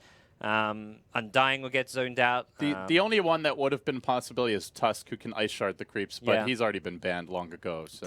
Brood's another possibility, Banned but that was well. first banned. So as far as viable offlaners against this crazy combo, I mean, LGD could be running an aggro trialing, but you don't really know that yet. So you could also fissure block the lane for someone else, but then you're drawing the Earthshaker away from the Shadow Fiend, and he really needs that help. The Lina pick suggests, well, it no, may be Lina a could burning Lina. Yeah. He's played it quite a few times. This is flexible, and I'd kind of agree with you. I think it's maybe more likely a burning Lina with the Shadow Fiend being kind of their core carry. Bounty Hunter coming out. So no Rubik. It's going to be a more roaming support. They want something a bit more active on the map. Strong vision for LGD. They have the Rocket, the Ice Blast, and Track. A lot of potential map control from this trio. It does weaken up the LGD team fight quite a bit, though, compared to what they normally are accustomed to, which is 5 heroes that excel in that department. What are they looking to win mid with the Bounty Hunters? Always going to be the big question. The Templar Assassin is still in the pool. It's maybe you mentioned the Ember Spirit. Still, I don't think he wins mid, so maybe then you just put like a gyro mid and just give him a little help from the bounty. You don't really if you want to win mid, TA, there's a Viper. It's a burning anti-mage. Aha! IG, here we go. You know, it's like they're pulling out all the like, okay, we need a win here. Let's just get our iconic heroes, the 430 Shadow Fiend, and we're going to double up and double down with the burning anti-mage. It's to me, it's like even if IG win this game, it's still a worrying sight when it's like they're drafting not so much. It doesn't feel like they're drafting with a game like a big game plan to go into like TI5 is like, okay, we've got a game plan, we've got set strategies, we have a playstyle we think works. It's suddenly just become, let's pick some comfort heroes and hope we can win with them. Yeah, it is a big concern actually. I agree with you. Now, if they crush with this lineup, I would maybe feel differently. But if it's a close one and they barely claw out a win, not gonna feel great. So, anti-mage means what do LGD want to do? TA, good pick, good against anti-mage, and there we go. Well, didn't call the anti-mage, but we did call this TA for maybe. So, a hero that can dominate Shadow Fiend nowadays generally seems like the SF is at least even through the laning stage and normally gets ahead from stacks, but there's a Bounty Hunter X factor here that could come into play, and it's going to be the director himself handling that one, Gods. Well, the hero I haven't seen Zhao 8 play too much, and surprised we haven't seen any Zhao 8 Lina in this set. It's been his beloved support for as long as I can remember over the past 6 months on this patch, but yeah, this could be an interesting game. There's not a TA can definitely dominate the lane. We're going to see Luo in the offlane on Earthshaker, which means probably Faith will be the one kind of camping the mid lane, maybe helping out a lot there. Lina doesn't really offer that much protection for an SF or even that much kill potential. So for IG, it is a Radiant side SF is the other big thing to remember. You've got all those nearby stacks which you can kind of set up for yourself to keep your farm. But for TA, similar story, you're going to be stacking Ancients and just kind of keeping up and farm there. So I think overall, LGD seem to have a much clearer game plan. Gyrocopter, again, in the hands of Sylar is just such a comfort pick. So I give LGD definitely a slight edge as far as the draft goes. No golden bashers for burning. I don't know, Gods. What's he thinking? I mean, surely he's got... This must be a protest. He must not like the goldens. He's gone for the... Are those his own? Those are his own self-mades, or? No, those are just random blades. I like these blades. They look good. I like the rest of the outfit though. It does remind you of that good old demon hunter. I was about to say this anti-mage would look a lot cooler as he does now than with the bashers. These weapons are way cooler. I don't know about that. The golden bashers are pretty sweet. But all right, let's introduce the teams here. We've got Zhao 8 on the bounty hunter. Did a bit of scouting already. Got eyes on Chuan as well as Luo. And in the meanwhile, burning, he does worm through the trees. He's going to eat the tree. This prevents some clockwork shenanigans in the offlane. This is very big, actually. Dang, that's a big play. But Zhao 8 may try to set up a first blood here. He does have the Orb of Venom. And he's going to go for one more Shadow Walk out of the pings. I think they saw him. Oh, that's big. That would have been first blood, I think. If he gets the Janata slow on, not the Janata slow, the Orb of Venom slow, you run in with your Gyrocopter. If not a first blood, they'd still do a lot of damage. They get the D-Ward, though. That's pretty handy for them. As they. That's bigger, obviously. And they get an aggressive ward out. Unexpected spot to be having that Observer Ward, so... Zhao 8 taking a page out of FY's book. He's going to go for an earlier Courier Snipe, it looks like. Now, this is where the Earthshaker can just be the ferry, basically, and bring items out. Shadow Fiend is rushing the bottle as well, so the timing could work out here for Zhao 8. But they've already sentryed. And Zhao 8... the double D-Ward. That's a win for Zhao 8. Do they have an extra sentry anywhere? They do have. They've got two more here, but neither is over towards the mid lane. They may have to rotate that one in. There's also a very aggressive mid lane. Chuan at top. He's in trouble. Out of position. Chuan just taking the rocket barrage, and he's going to die to this. He's only got Dragon Slave. Oh, no, The Fissure almost gets Didn't Sylar. block him in. Or get him on, it didn't even block him at all. It actually had him on the opposite side. That was way too aggressive from Chuan there. Just totally out of position. Now, they had a ward which he didn't know about, but man, he was in deep.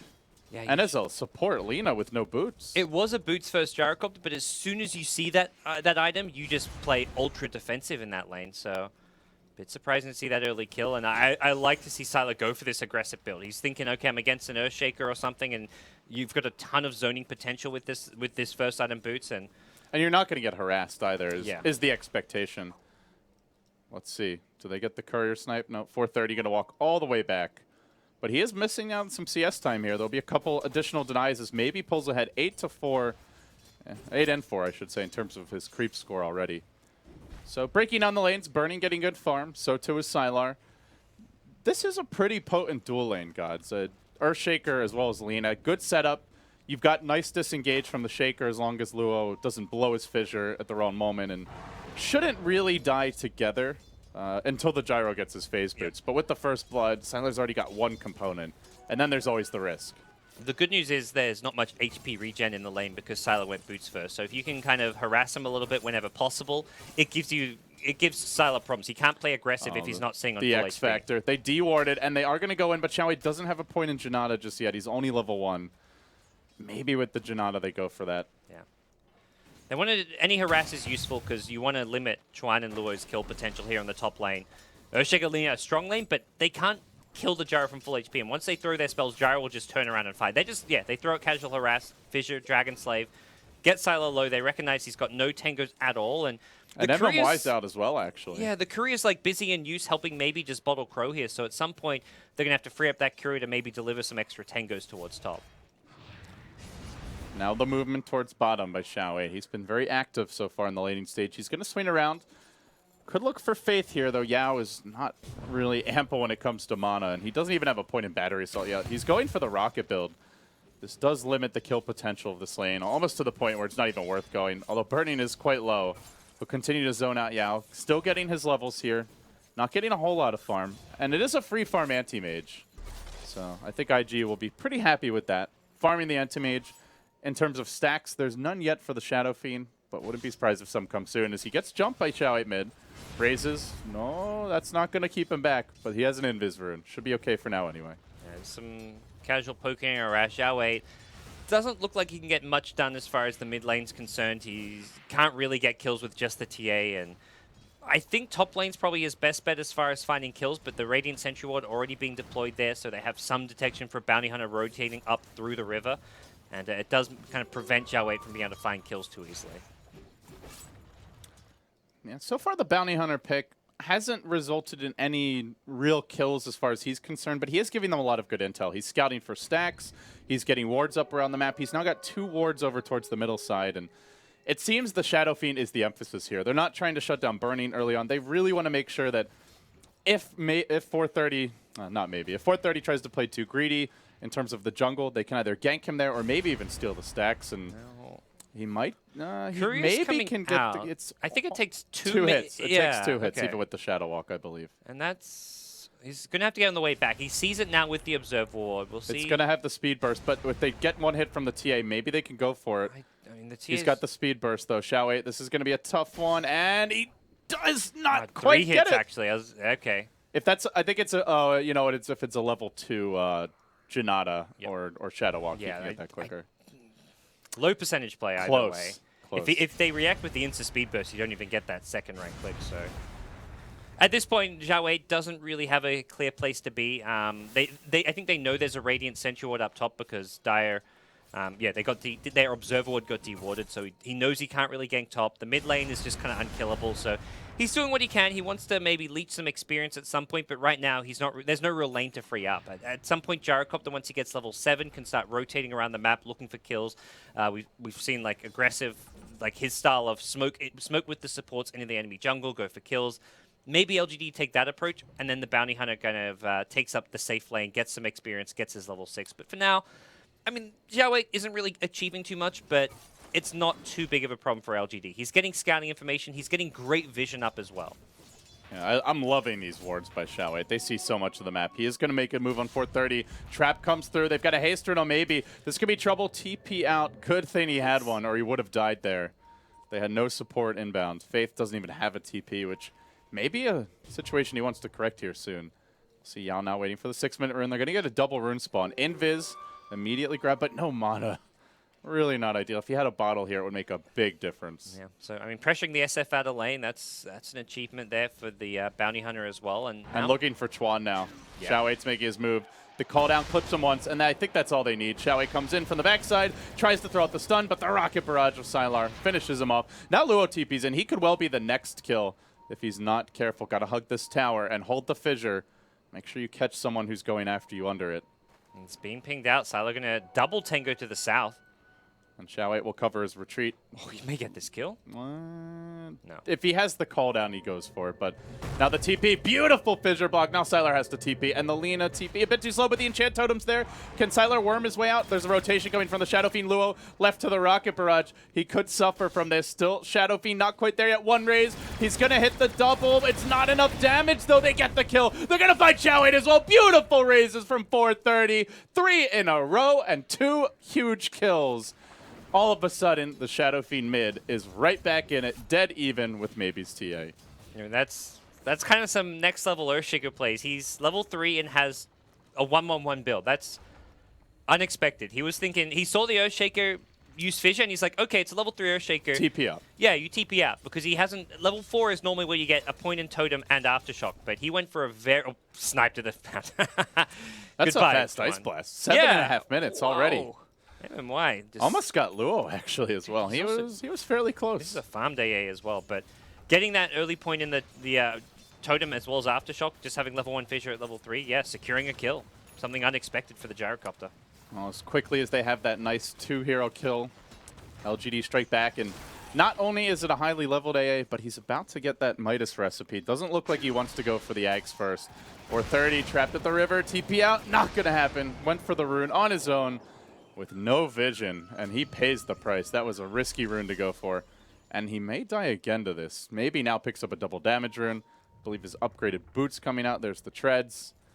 This is where LGD kind of want to break down the lanes. They're about to get level 6 on Yao. They already have the Bounty Hunter moving around a lot. Ice Blast online. Your Gyrocopter's 6 as well. They just want to start finding kills. Yeah, Gyro's going to... roam for the most part. He's only going to be top if he wants to pressure the tower, where he's going to come back to. So MMY close to a Midas on the AA. And the other big hero they want to get some experience on is still the Bounty Hunter. And also Clockwork, not level 6 yet. So Yao can join up with the roaming party once he hits level 6. Xiaowei did reveal Chuan's smoke there, and just continues running towards bottom as Burning blinks away from Yao. Xiaowei has been getting some fantastic vision. One of the wards just got dewarded, though, which is nice, as they chuck out a Fissure, but Yao's way too far back to go on, and they're committing 4 heroes bottom. The Ice Blast even coming in. It will hit on a couple. They don't go yet. They're waiting for the follow-up, and that's coming from Maybe with his double damage rune. If anybody gets off on their own, they could be easy pickings. He's just looking around for some stacks, I think. Oh, he's looking for 430 now. No TP scroll at the moment. Didn't on actually see him.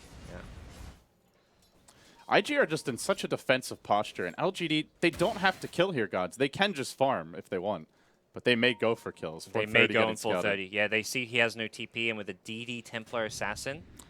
For the early chainmail, the double raise hits, though. Maybe it's going to be rather low. This may discourage the dive. Let's see if he wants to go for it. TP's coming in. The Ice Blast is there. 430. Got to get out of range. Oh, it hits Faith as well. He's going to drop for this. They force out a double TP. Okay. That's a massive commitment, and Faith is even required to grave to survive this. That was 4 heroes coming through the mid lane, and Xiaowei's creating a lot of space this game. It's very impressive. And also just getting... He's the one controlling everything. He's getting deep wards. He's got complete vision for his team and forcing these teleport rotations constantly, which for IG, apart from that fight at top where they got the 2 kills, and that was just because of just a slight outplay, it felt like, from the Earthshaker onto the Gyrocopter, canceling the TP, IG aren't really achieving anything with their TP rotations. It does feel like they're reacting when they ideally want to be the ones making plays, but they don't have a hero like a Clockwork, who we haven't even seen come into play yet, or a Bounty Hunter. Their heroes are more team fight centric, I want to say, with the Earthshaker, the Lina. No reliable gankers here. Nobody who's a surprise threat, really. You can generally see them coming. They did go for a smoke earlier bottom, but that one didn't pay off. And now LGD on the move. Ice Blast is ready, and they're looking for an opening here. 430, may get scouted out. There's the hook. It found not 1, but 2. The Ice Blast coming through. What a great way to start the fight. They can grave 1 here, but somebody's going down to this. It looks like maybe both. 430, Requiem. He's going to die as he pops it. Luo lucky to survive that one. Chuan does manage to find 1 hero, maybe almost falling at the tower, but he'll barely get away. Gets the refraction up and does make it out. Not a terrible fight here, but if they get the Rocket Barrage off and kill Tron, it could be bad. Sylar low. Is there another slave? No mana for it. Almost got an additional hero. Oh. All the while, though, Burning is farming. So not all is lost now for IG fans. He is officially the leader in net worth. Battle Fury, it's done. He's got the completed Battle Fury at 11.5 minutes. It's one of the fastest possible timings you can hit without a tower. Yeah, no tower, no kills, just purely farming the lane. His CS 90 is CS. Up there. He's not missed a creep. Yeah. It's I mean, maybe a creep, but that's about it. Yeah, about to say, LD, he's missed a creep, nothing more. just the singular. He's only missed 1 to remind us that Burning 2 is human. Yeah.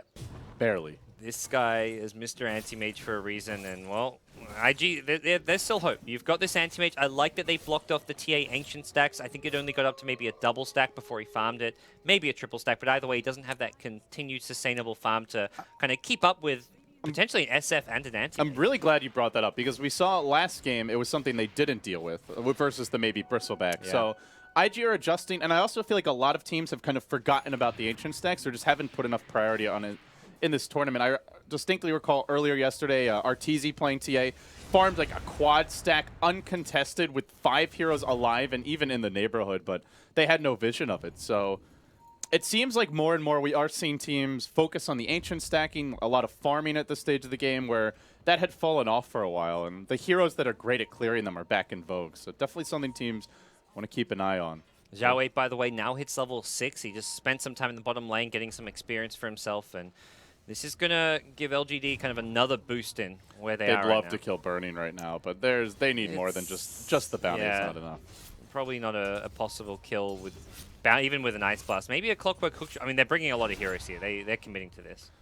He's tracked. This should give Burning pause. But he doesn't have a TP just yet. If he just blinks out and TPs away, he'll be fine. But if he sticks around the tower for much longer, they've got to crack at him. A hook shot into an Ice Blast could spell his doom, but if he sits behind the tower, it's a tricky dive. It's very much which direction he blinks. They're going to try and maybe predict his blink to the left and like camp the gyro there, but if he blinks like deeper in the trees, they probably can't kill him. And when they see nobody defending top, they know something's up. Burning, getting a bit scared. The track is going to wear off now. Another very deep ward coming out from Zhao 8 in this Radiant jungle. But I have to point out, as great as the warding from LGD has been, IG have been so committed to the D-warding. Sentry's just peppering the map everywhere you look. This mini-map And they've kept it reasonably dark, though. They may lose the courier here. Zhao 8, he's been hunting for these. And this time, Janata, one more auto attack, and he got it. No actual items on it, but still, the kill is sweet. They'll track Burning.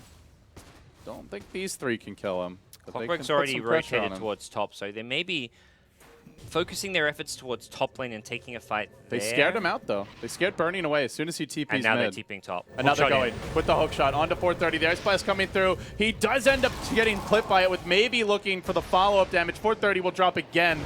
He seems to be the one that suffers from all this aggression. Chuan will make it out, and they push on mid. Burning is split pushing now.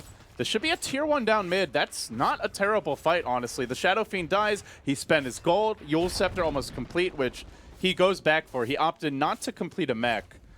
I think the right choice given you're up against the AA, as well as the fact that he just keeps on getting caught by the hookshot Ice Blast combo. Yeah, as much as like a Shadow Fiend for a clock's a bad trade, I think overall for IG that's good. And this is not like a classic 430 Shadow Fiend game where he's kind of the main carry and Burning's playing something less farm-dependent. This is an anti-mage game, so this is going to be a less farm-intensive Shadow Fiend performance. And yeah, you want him to kind of keep up and be like number 3, number 4 on the net worth chart or whatever it may be, or even number 2 behind Burning.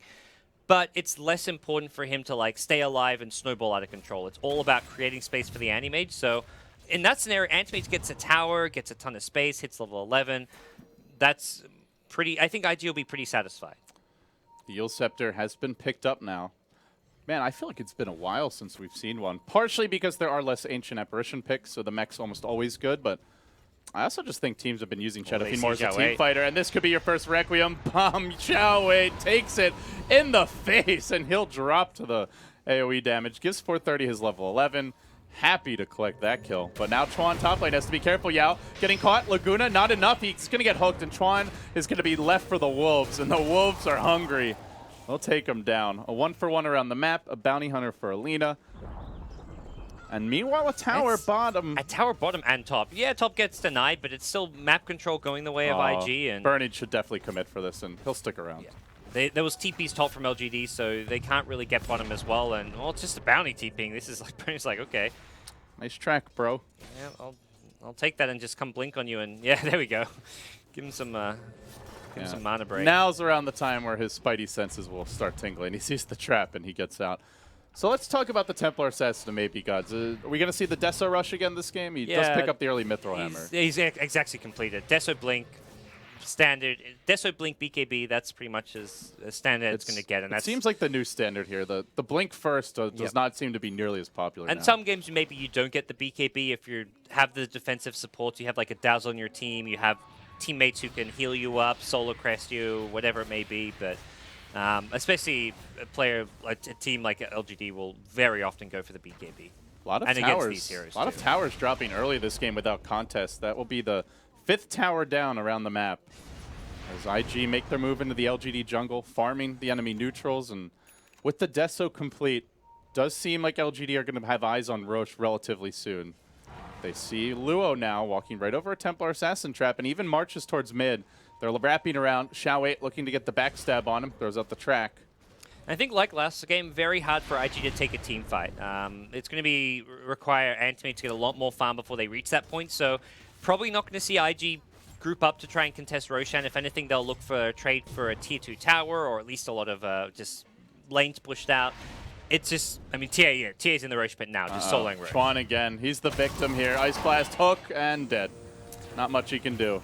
That's really good use of resources. They have a TA soloing Roshan, a Clockwork solo killing a support, and they're stopping Burning from... Burning was trying to farm and push the T2 tower, which they're also dealing with by sending Sylar up there. LGD just being very efficient. Often you see teams maybe like would send 3 heroes bottom for that kill, or they'd have 3 heroes dealing with the anti-mage top and not get that kill, but LGD are getting so much out of the map perfectly to deal with the anti-mage split push, stop the laner from being greedy and farming while taking Roshan. And good news, 430 is also farming well here and is building towards a BKB. That will be a big item. There is a TA to deal with him, but outside of the TA, nobody can really scratch him while the BKB is active, and it may allow IG to, then maybe they can look for some team fights. Pretty strong with the BKB. You've got the Fissure, the Lina AoE, but you need that frontline hero, which until he gets a BKB, they just don't have. Yeah. So it's coming soon. We'll see Bernie go into Vlad's.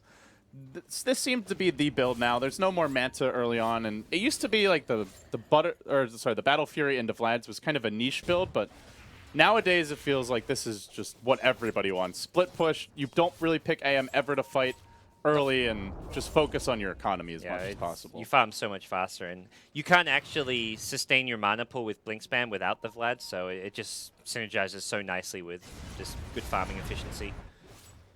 We'll keep the bottom lane going his way. They're also split pushing in top, and that's going to draw LGD back a bit as IG slow the game down. Sylar working right now on a double stack of neutrals, but Bernie forces out a glyph, and he will back off. For just me, ping-pong around the map. Yeah, for me, the big problem for IG is just that LGD are getting great farm across the board. Clockwork's playing much more utility role. He's being well surpassed by the AA, but this is an AA who's well on his way towards an Acceptor, more than halfway to the Acceptor, and also level 11.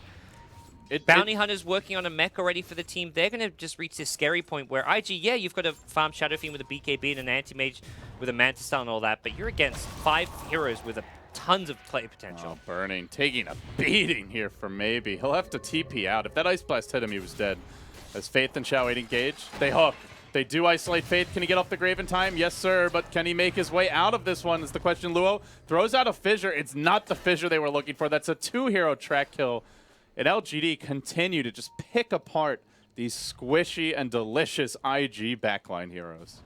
Yeah, this is IG just, I mean, similar story to last game where IG are just resorting to split push. They never really seem to have a collective plan apart from looking to rely on some of their individual players to just make the right calls, use their map awareness to solo split push lanes, which it is on point, but it's not going to win you games. Maybe a game here or there where you have an incredible performance, and so far Burning, sitting on 200 CS at 21 minutes in the game, that's as good as it gets for an anti-mage, but even with like the dream anti-mage performance, IG are behind.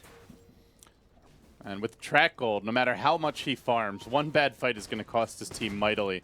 But they do make their move onto Sylar here. They've got eyes on him. The Yule Scepter comes out. There's no BKB just yet. There's your Requiem. That's on 2. Look, going to follow up. Finally, IG get their opening. And Burning even emerges from the battlefield.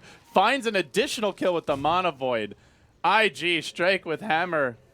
And they find kills. That's a much-needed boost of momentum. And all of a sudden, the game gets a lot more comfy for them. Yeah, that's the kind of play IG were just missing out on. Like going for these smoke movements, using just...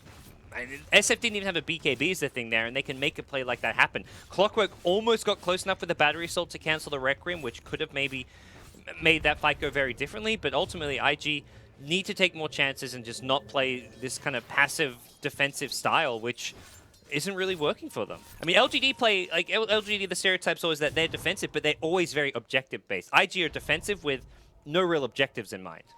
Yeah, showing a different approach here. Let's see if they can keep it up. Manta coming very soon for burning. 430 BKB now complete, so no way to cancel the Requiem aside from a hook shot. And they get a little more freedom to move around this map, and in the same moment, maybe finds a DD. He has completed a Crystallis as well as a Blink Dagger, and once the Daedalus comes online, that's where he can just start popping some heads off. We saw what Arteezy was able to do with the same build-up yesterday, and it is on paper a pretty good matchup for TA. TA versus Anti-Mage until he gets to like Basher Butterfly status. Very tough to lock down. Lua wanting to go on him. Oh, he'll blink away. I was like, I don't think that's your fight, buddy. No, not a fight you want to win. Yeah, the late game is going to be interesting. Anti-Mage with Blink Abyssal Manta has that great solo kill potential. You can go on the TA, burn all the mana during the Abyssal Blade, and then you straight up solo kill a TA in a fight. So it's going to come down to who gets the better jump and who can get kind of more out of their supports. That's where IG have been trying for some time to get farm on Chuan, but he's been getting picked off a lot. They're going to echo for this. Get the free kill, and Bernie will take the last hit. That's the Manta pretty much done. He'll buy the ultimate orb as well, and the recipe already coming out. This is 23 minutes.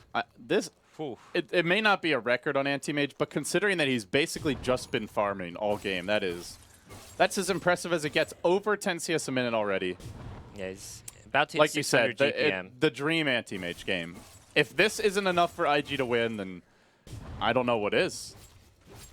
Got the Ag Scepter up on MMY. Now, LGD are going to, I mean, they're at least, as far as LGD is concerned, this is like the kind of position they're comfortable with. By no means are they like ahead or anything, but they can play from here. They like playing into the late game. It's where the decision making for them, for the most part, it took them ahead of Cloud9. It's very disciplined, and they're very good at. We saw in the previous game one where they made that one mistake dealing with a split push, but once they kind of messed up, they learned their lesson, adjusted, and worked from there. And I think they're just going to play discipline, not let Anti-Mage get away with too much split push, not look to do any kind of Rax trades unless they're forced into it. But I do think this game is different because IG have a better lineup to go for split push. Like, they have more wave clear, much better team fight than having an Undying at 45 minutes. You've got lockdown from your supports, the threat of a big Blink Echo that can really discourage aggression. So they can cancel the TPs, which they couldn't last game. And they've got, that's a good point. And they also have like a true dual core here with the Shadow Fiend and an AM, not a Tiny is really the only big damage dealer later on. So on paper, it's a bit better equipped for the style, but still, LGD, it's not like they can't also go to the late game. On the other side, LGD don't have those disables is the thing. So Anti-Mage split pushing, can you actually kill this guy?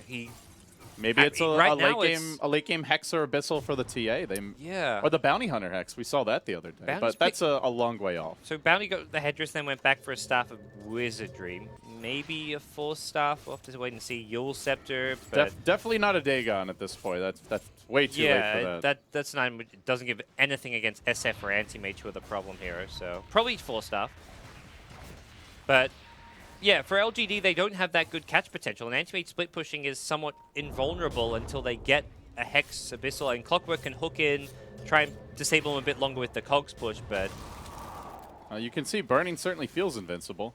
Blinking comfortably through the enemy jungle, up into the Tier 2 tower, and he's drawing them back, just toying with LGD right now as he moves through the woods. In the meanwhile, LGD, they're the ones playing defense, stacking Ancients, sitting mostly on their side of the map, and no longer really out farming IG, despite the Midas, despite having a Bounty Hunter. They're not getting track kills. Yeah. But there's the hook. That could change quickly. 430 has the Yule Scepter BKB. He can just look for the TP out. Will the meld damage be enough? It is! Can't even get out of there in time, maybe with the Crystallis doing good work. In the meanwhile, though, the Dire Courier getting sniped. Only carrying a Ring of Regen. Is that the pesky neutrals? I think the neutrals got aggroed. I think the SF Requiem, aggro them over or something. That's unfortunate. It's not terrible, though. They're going to go on bottom instead. Yeah. IG. Where's the creeps? Not quite here in time. Oh, Bernie wants to commit for this. It's a Bounty Hunter. Could have got that, but felt like, I mean, he made the safe choice just to back off once the Ice Blood hits him, but... if TA is there, that's the main risk. Yeah, Nobody else is really going to threaten him now. Yeah, TA keeping up on farm with the anti-mage for the most part, but it's always going to come down to when can LGD go for that push. They haven't got the same answers to the split push like they did last game. TA can keep farming, looking to get geared towards 6-odd, but Burning's going to do the same thing, and Abyssal Blade, Butterfly, that's when anti-mage becomes problematic. His ability to teamfight, he can insta-give the Gyrocopter, the TA, whoever he wants to jump on with that Abyssal Blade, and LGD don't really have that good defensive support to keep them alive. They don't have Force Staffs yet, they don't have Glimmer Capes. Clockwork can try and hookshot in. Oh, they've got the one Force Staff on Burning, he top. blinked into maybe. Great anticipation there, but the Manta is all he needs to walk away. That looked like it could be an amazing trap, but Manta saving lives here and showing just why it's such a great late game item. And Burning goes back for his action. He says, these are mine, maybe. My young Maybe Padawan. could have farmed those, but he was just hoping for the Burning pick. So Butterfly going to be Burning's next item choice. It's always after the trio Vlad's Manta Battle Fury, you see all kinds of items. You see hearts, BKBs, Heart really not butterflies. that. Heart has really fallen off in popularity, especially in AM. It feels like usually it's Butterfly, Heart's BKB not normally the situationally, item. and yeah, usually that Abyssal Blade at some point. Hell, Divine Rapier. Yeah. maybe today's a Divine Rapier game for Burning. So probably just Butterfly Abyssal. I don't even think he needs the BKB that badly. He's not really in that much risk of dying. I mean, TA with a Daedalus and the Clockwork initiation can kind of get him low, but yeah, we just saw the Manta style helps him out so much. So I think Butterfly Abyssal is the build here. Yeah, and I think on the flip side, if you're maybe here, you don't complete your Daedalus. Maybe you just go into a straight MKB as a solution, because he's pretty farmed. He's rather close to it. I mean, he can get both items so quickly at this rate. Is the other thing. He has the money for the Daedalus now. And the Butterfly, I guess he'll have a small while before he gets the MKB. Burning. Oh, Burning. No mana for the Mana Void. Yeah. It's unfortunate. I'm Still- going to back off. Still chasing MOI with illusions. Had to Force Staff away there. Well, they keep him alive, but you can see the pressure is really coming more from IG. While Bernie was doing that, the rest of the team was busy pushing down the tier 2 top, and only one outer tower remains. That is the split push game that you love to see if you're an anti-mage. And LGD just playing defense, as you mentioned, and it's worth highlighting again and again. They do not have catch until they get a Hex on the Bounty Hunter, an Abyssal on the TA, or something unconventional along those lines. They're going to have to catch somebody out of position in order to get kills. Yeah, and I guess a Clockwork's going for an Ag Scepter, so as far as Scythe of Vice buyers go, Ancient Apparition is filthy rich, so he's probably going to get one. The only issue is that he's rather immobile. Yeah. So you can't count on the Scythe being in the fight. Yeah, he's picked up the Ultimate Orb now, so definitely a Hex build from him, which is a must-buy. But yeah, as far as being there, like, TA can blink on an Anti-Mage, but AA struggles to just walk up. If you go near the Anti-Mage, you get blinked on Abyssal. That may just be a dead AA before he can even use the Hex. Maybe is keeping up here. And we're starting to see the separation between the 1 and 2 positions on these teams is, again, Sylar, despite playing the Gyro, just playing second fiddle to maybe.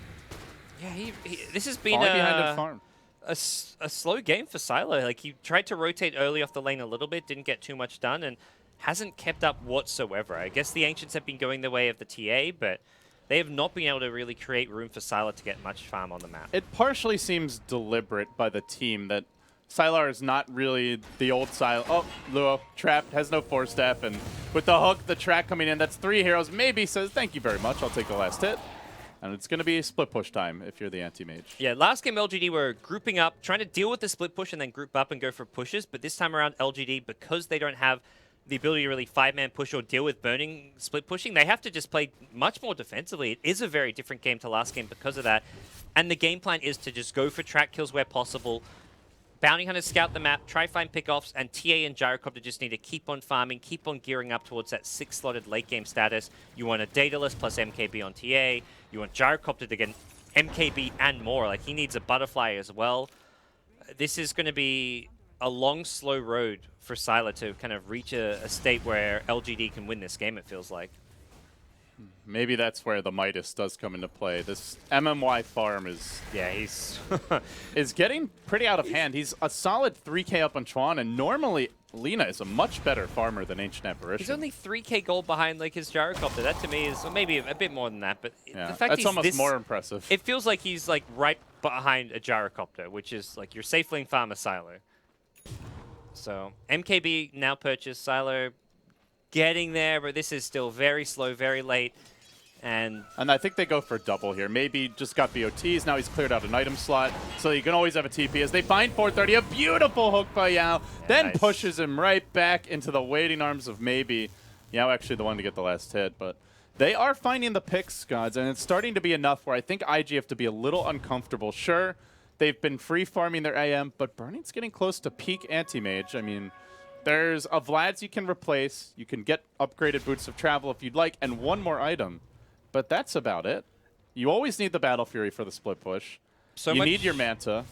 There's not a whole lot of other places to go. Yeah, I think a lot goes back to what we kept on asking about IG is like, what's the overall game plan for trying to win this game? Burning. He's trying to man fight maybe, but he wasn't prepared for Silo to join the fray, and now has to blink his way out of here. The homing missile won't find him in time. He ends up forcing out a very long duration BKB. That's the 9-second charge. Burning's actually unkillable. I mean, that was... He blinked into a TA plus gyrocopter. Until TA gets MKB, and maybe he's going to lose his Aegis soon. He's very close if he wants it. He's already bought double Javelin, so in fact, he's already got MKB. Next time he gets caught, he's dead if that happens. Yeah, that's gonna be a nice little pickup there. Burning Boink. across the map. That's so annoying. At the same time, by then, Burning may have even just a Basher and Abyssal Blade, and you throw in a couple Bash on the TA, maybe he can fight into the TA. I don't think he can fight both of them like the way he ended up doing there, though. If it's just one, I agree. Yeah. You just get that first meld strike with a Deso, and Anti-Mage has lost, what is that, 12 armor at that point? Or no, it's even Big more than fight that, I brewing. think. Fight potentially, but Luo's going to miss on the Enchant Totem initiation. Fortunately for him, Yao also whiffed the hook shot. A double whiff whammy. As IG back off. Burning's just going to split push during this time.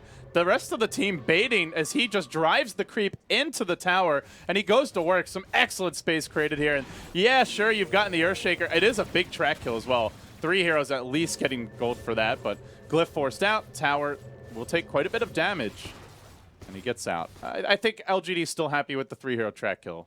Yeah, it's a bit of damage on your tier 3, quite a lot of damage on the tier 3 tower, but I mean, for LGD, this is kind of what their lineup can do right now. Find track kills here and there, continue to farm. TA's about to be 6-slotted, but it's the gyrocopter who needs to be getting the farm priority almost at this stage of the game, it feels like. Faith. He might be a one-shot for maybe. Oh, I think he may go in the SF even. He might get a double kill here. One, and looking for more. Oh, 430 Yules. He's got a BKB TP, maybe. Not going to pursue. Worried about additional rotations, Yeah. which were coming from Burning. Yeah, Burning nearby. Jiawei. He's just keeping up. This Templar Assassin is... It's a total free farm safe lane anti-mage, and there's just no fear here. Yep. Single auto attack coming out. Tron has picked up a gem for the team. I imagine maybe even some time ago. This is a must-buy item against this roaming bounty hunter. The TA traps giving LGD tons of vision and map control as well. So, I just want to go back to what you were talking about, Gods. The way the game's going, even if we suppose the carries are dead even as far as their fight contributions, it feels like it's going to come down to the support farm, and that's where you just have to favor LGD right now. They've basically got a Scythe device on MMY. Dazzle's been a non-factor. Lina kind of, got some kills earlier on in the game, but is quickly, it seems to be becoming a pseudo non-factor. Maybe committing. Does force out another BKB charge. He's been chewing through these without getting a whole lot done. That's something IG will be happy with. Down to a 7-second BKB now. I mean, IG group is 5 here. I feel like we've only seen IG try and make one move this whole game where they kind of smoked in the jungle, found a couple kills. I feel like they need to go for more of that. And it worked. It was the crazy part. It worked really well, but since then they've stopped it. I'm not sure what the discussion is like in the war room, but I imagine it must be just wait, one more item. I almost have my Abyssal. I almost have my Eye of Scotty, says 430. He's just completed it now. Not sure, but it has been awful passive. It's always very, like, your carry play, like, Burning's probably saying, like, I can just split push for days. They can't pick me off. Like, we can just play this style. But at some point, maybe there is merit in joining up with your team and just playing 5v5 because you've got an anti-mage this far. You can take advantage of the fact he can't be killed. not to split push, but to win any team fight maybe. He's going to now push out the top lane, but They've got great control. Like they have the kind of control advantage with the Earthshaker offering plenty of lockdown in a fight. Lina as well, giving AoE stuns potentially, but even just a lot of extra burst damage as well in the fight. oh, there's a team fight brewing. LGD moving in mid. Fisher's going to discourage Xiao H chase. Yao went for a hook as well as a Cogs, but 430 able to make his way out of this one. Even threw out a Yule Scepter, maybe expecting an Ice Blast. I think it was But to it's get rid just- of the track. It just keeps, it's just LGD constantly, the ones on the offensive here. And now they're going to walk down mid. They've just, it's almost like they're inside IG's heads. And IG just don't think they can fight at all. Yeah, BKB Scotty SF, he on the front lines can get a lot done. This gyrocopter is not scary. That's a big thing here. The one item I feel like is actually going to make quite a big difference is the 4-staff on Luo, just getting that extra bit of mobility for the team. Even like a Glimmer Cape on Dazzle is very close. So these are two small kind of expected support items to have at 37 minutes, but they haven't got them yet. But they can make quite a lot of difference in a fight. Negating some magic damage coming out from the gyrocopter, cooldown Rocket Barrage, the Ancient Apparition with the Glimmer Cape, potentially even escaping some focus fire if the hero isn't tracked. So. And more importantly, I think the 4-staff is just to get away from the TA, because if TA gets onto someone like the Earthshaker or the SF, you need to have that 4-staff protection. And there is the Hex. Momoya, despite playing a 4 position, is looking more and more like a core. He's long since outstripped his own Clockwork. He is the 3 position, as Faith instantly self-graves the second that he gets tracked, dropping a ward. And he knows he's basically a one-shot now for Maybe, who's dangerously close to Daedalus territory. Roshan respawning very soon. I'm wondering, this is probably a gyrocopter Aegis just because gyrocopter is space while TA is 6-slotted. We've been waiting for it, and finally we're going to get it. A massive team fight brewing. Maybe moving in. Burning's not going to be the one they jump on. It's Faith's Dazzle, assassinated off the bat by Maybe. And he goes in. They get a fissure on Maybe. He can't BKB. He's chain stunned for days, and Burning brings him down with a big old Monovoid. Now he's Hexed, but there's no one to do the damage during the Hex. It's up to Sylar inside of the Cogs. Burning blinking out, not getting cold feeded, and IG have them where they want them. That Templar Assassin is the core of the LGD team. But now another bash, another takedown for Burning. Going on the Dazzle felt great, but as soon as they burst the TA, the fight's just over, and it goes back to what you said. This gyrocopter is just not going to be able to man fight. This game, to me, all IG have to do to win any team fight is blink echo the TA. Once TA gets chain stunned, she can't BKB. Burning blinks in with a basher, and once that's an Abyssal Blade, you can actually kill the TA during. They're going for it. The Roche is dropping quickly. That's a nice Ice Blast. Luo connects on 2. Luo in danger, and Maybe rushes in. He's going to bring down 1. Where's the bashes? This could end up being a dieback for Maybe, and it will be. Burning takes him down again. There's no TA for 100. This may be Rax. A double. He wants the Roche. No, he wants the kills. He's going on to Sylar instead. Another bash. Burning on his favorite hero. Dieback number 2. Going to work. The triple. The double dieback. And now it's down mid for IG. Forget about the Roche. We want a rapier. point. Get a Rapier, Burning. The 2 carries are dead. Oh, he gets the Abyssal Blade. You can't argue with it. It's easy solo kill damage. Also quicker. Yeah. But he's going to keep on pressing in. Burning looking for more here. The tier 2 going to fall. IG having LGD finally on the ropes. No cores for 60 seconds. It's an age before they come back. Double Rax at least. You could theoretically go for Throne. Double Rax is a safe play, so I imagine what we'll see IG look to go for here. Potentially even a 3rd lane of Rax. There's just nothing LGD can do to defend at this point. And all of a sudden, Burning is 10k up on the enemy cores after that one team fight. He's just gotten so incredibly far ahead, rotating onto the bottom lane. Invictus Gaming looking to make this a 1-1 and give them a lot of confidence as they take a game off of the previously undefeated LGD. Yao getting trapped by Luo, but this is just buying time. They've caved in the bottom and middle lanes. 4 working on bottom, Burning alone. Gonna solo the top lane. He'll bring down the tier 3. There's another hook, a desperate stalling play by Yao, but without the cores, there's simply no way. And I feel any moment here, LGD may even consider a GG out. MMY trapped and finished. Mincemeat for the Burning meat grinder. And IG take it. They make it 1-1. They do it on the back of some big signature anti-mage play from Burning. Ooh, a sigh of relief for them.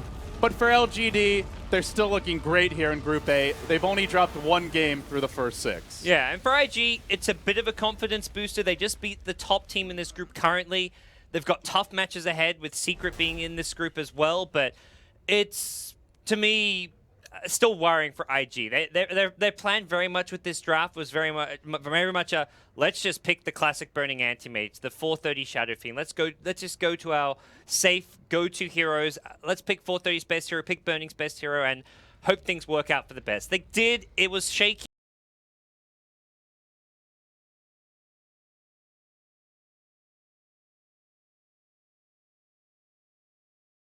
That as far as locking down the Anti-Mage so you could solo kill him. They could never kill him with a TA. You've got tons of physical damage, but you can't kill the Anti-Mage at any point in this game. Like you said, I still want to see more from IG. I'm still really not convinced about how deep they can go in the tournament. They have the star power, they have the individual talent, but we've got to see more in the strategy department from this team. Some different drafts, more commitment to different game plans. It feels like this, again, as we talked about at Breakfast Gods, is just an individual performance here. Burning, playing a hero that they didn't really have good counters for. Everyone did their part, but if he wasn't like an unkillable anti-mage, who knows if they end up taking this series or this game one and making it 1-1. So for IG, they get their sea legs back under them, but they need to start putting. And now the question is, can they start getting some 2-0s because they need the points? Yeah, they have only 1 point here today. They have versed some of the toughest opponents in their groups. They had Secret as well as LGD. Yeah, so they had to me, probably the 2 toughest teams in this group, Secret and LGD. So they have a draw and a loss. The draw against Fnatic is probably their shakiest point, but ultimately they still have some of their easier opponents ahead of them. So from that point of view, IG still can easily finish in the top 4, but they've just got to start. I think, to me, their performances so far against these top teams have been somewhat lackluster. So they've got to step up their game. It's less the record and more the way they got there. Yeah. So with that, guys, thank you for joining us. We've got 2 more matches that Gods and I will be bringing you. Again, I'm LD. He's Gods. You can follow him on Twitter at BTSGods. Myself at LD Dota. You're watching the International 2015 on stream number 2, and we'll be back with our next match in just a little bit.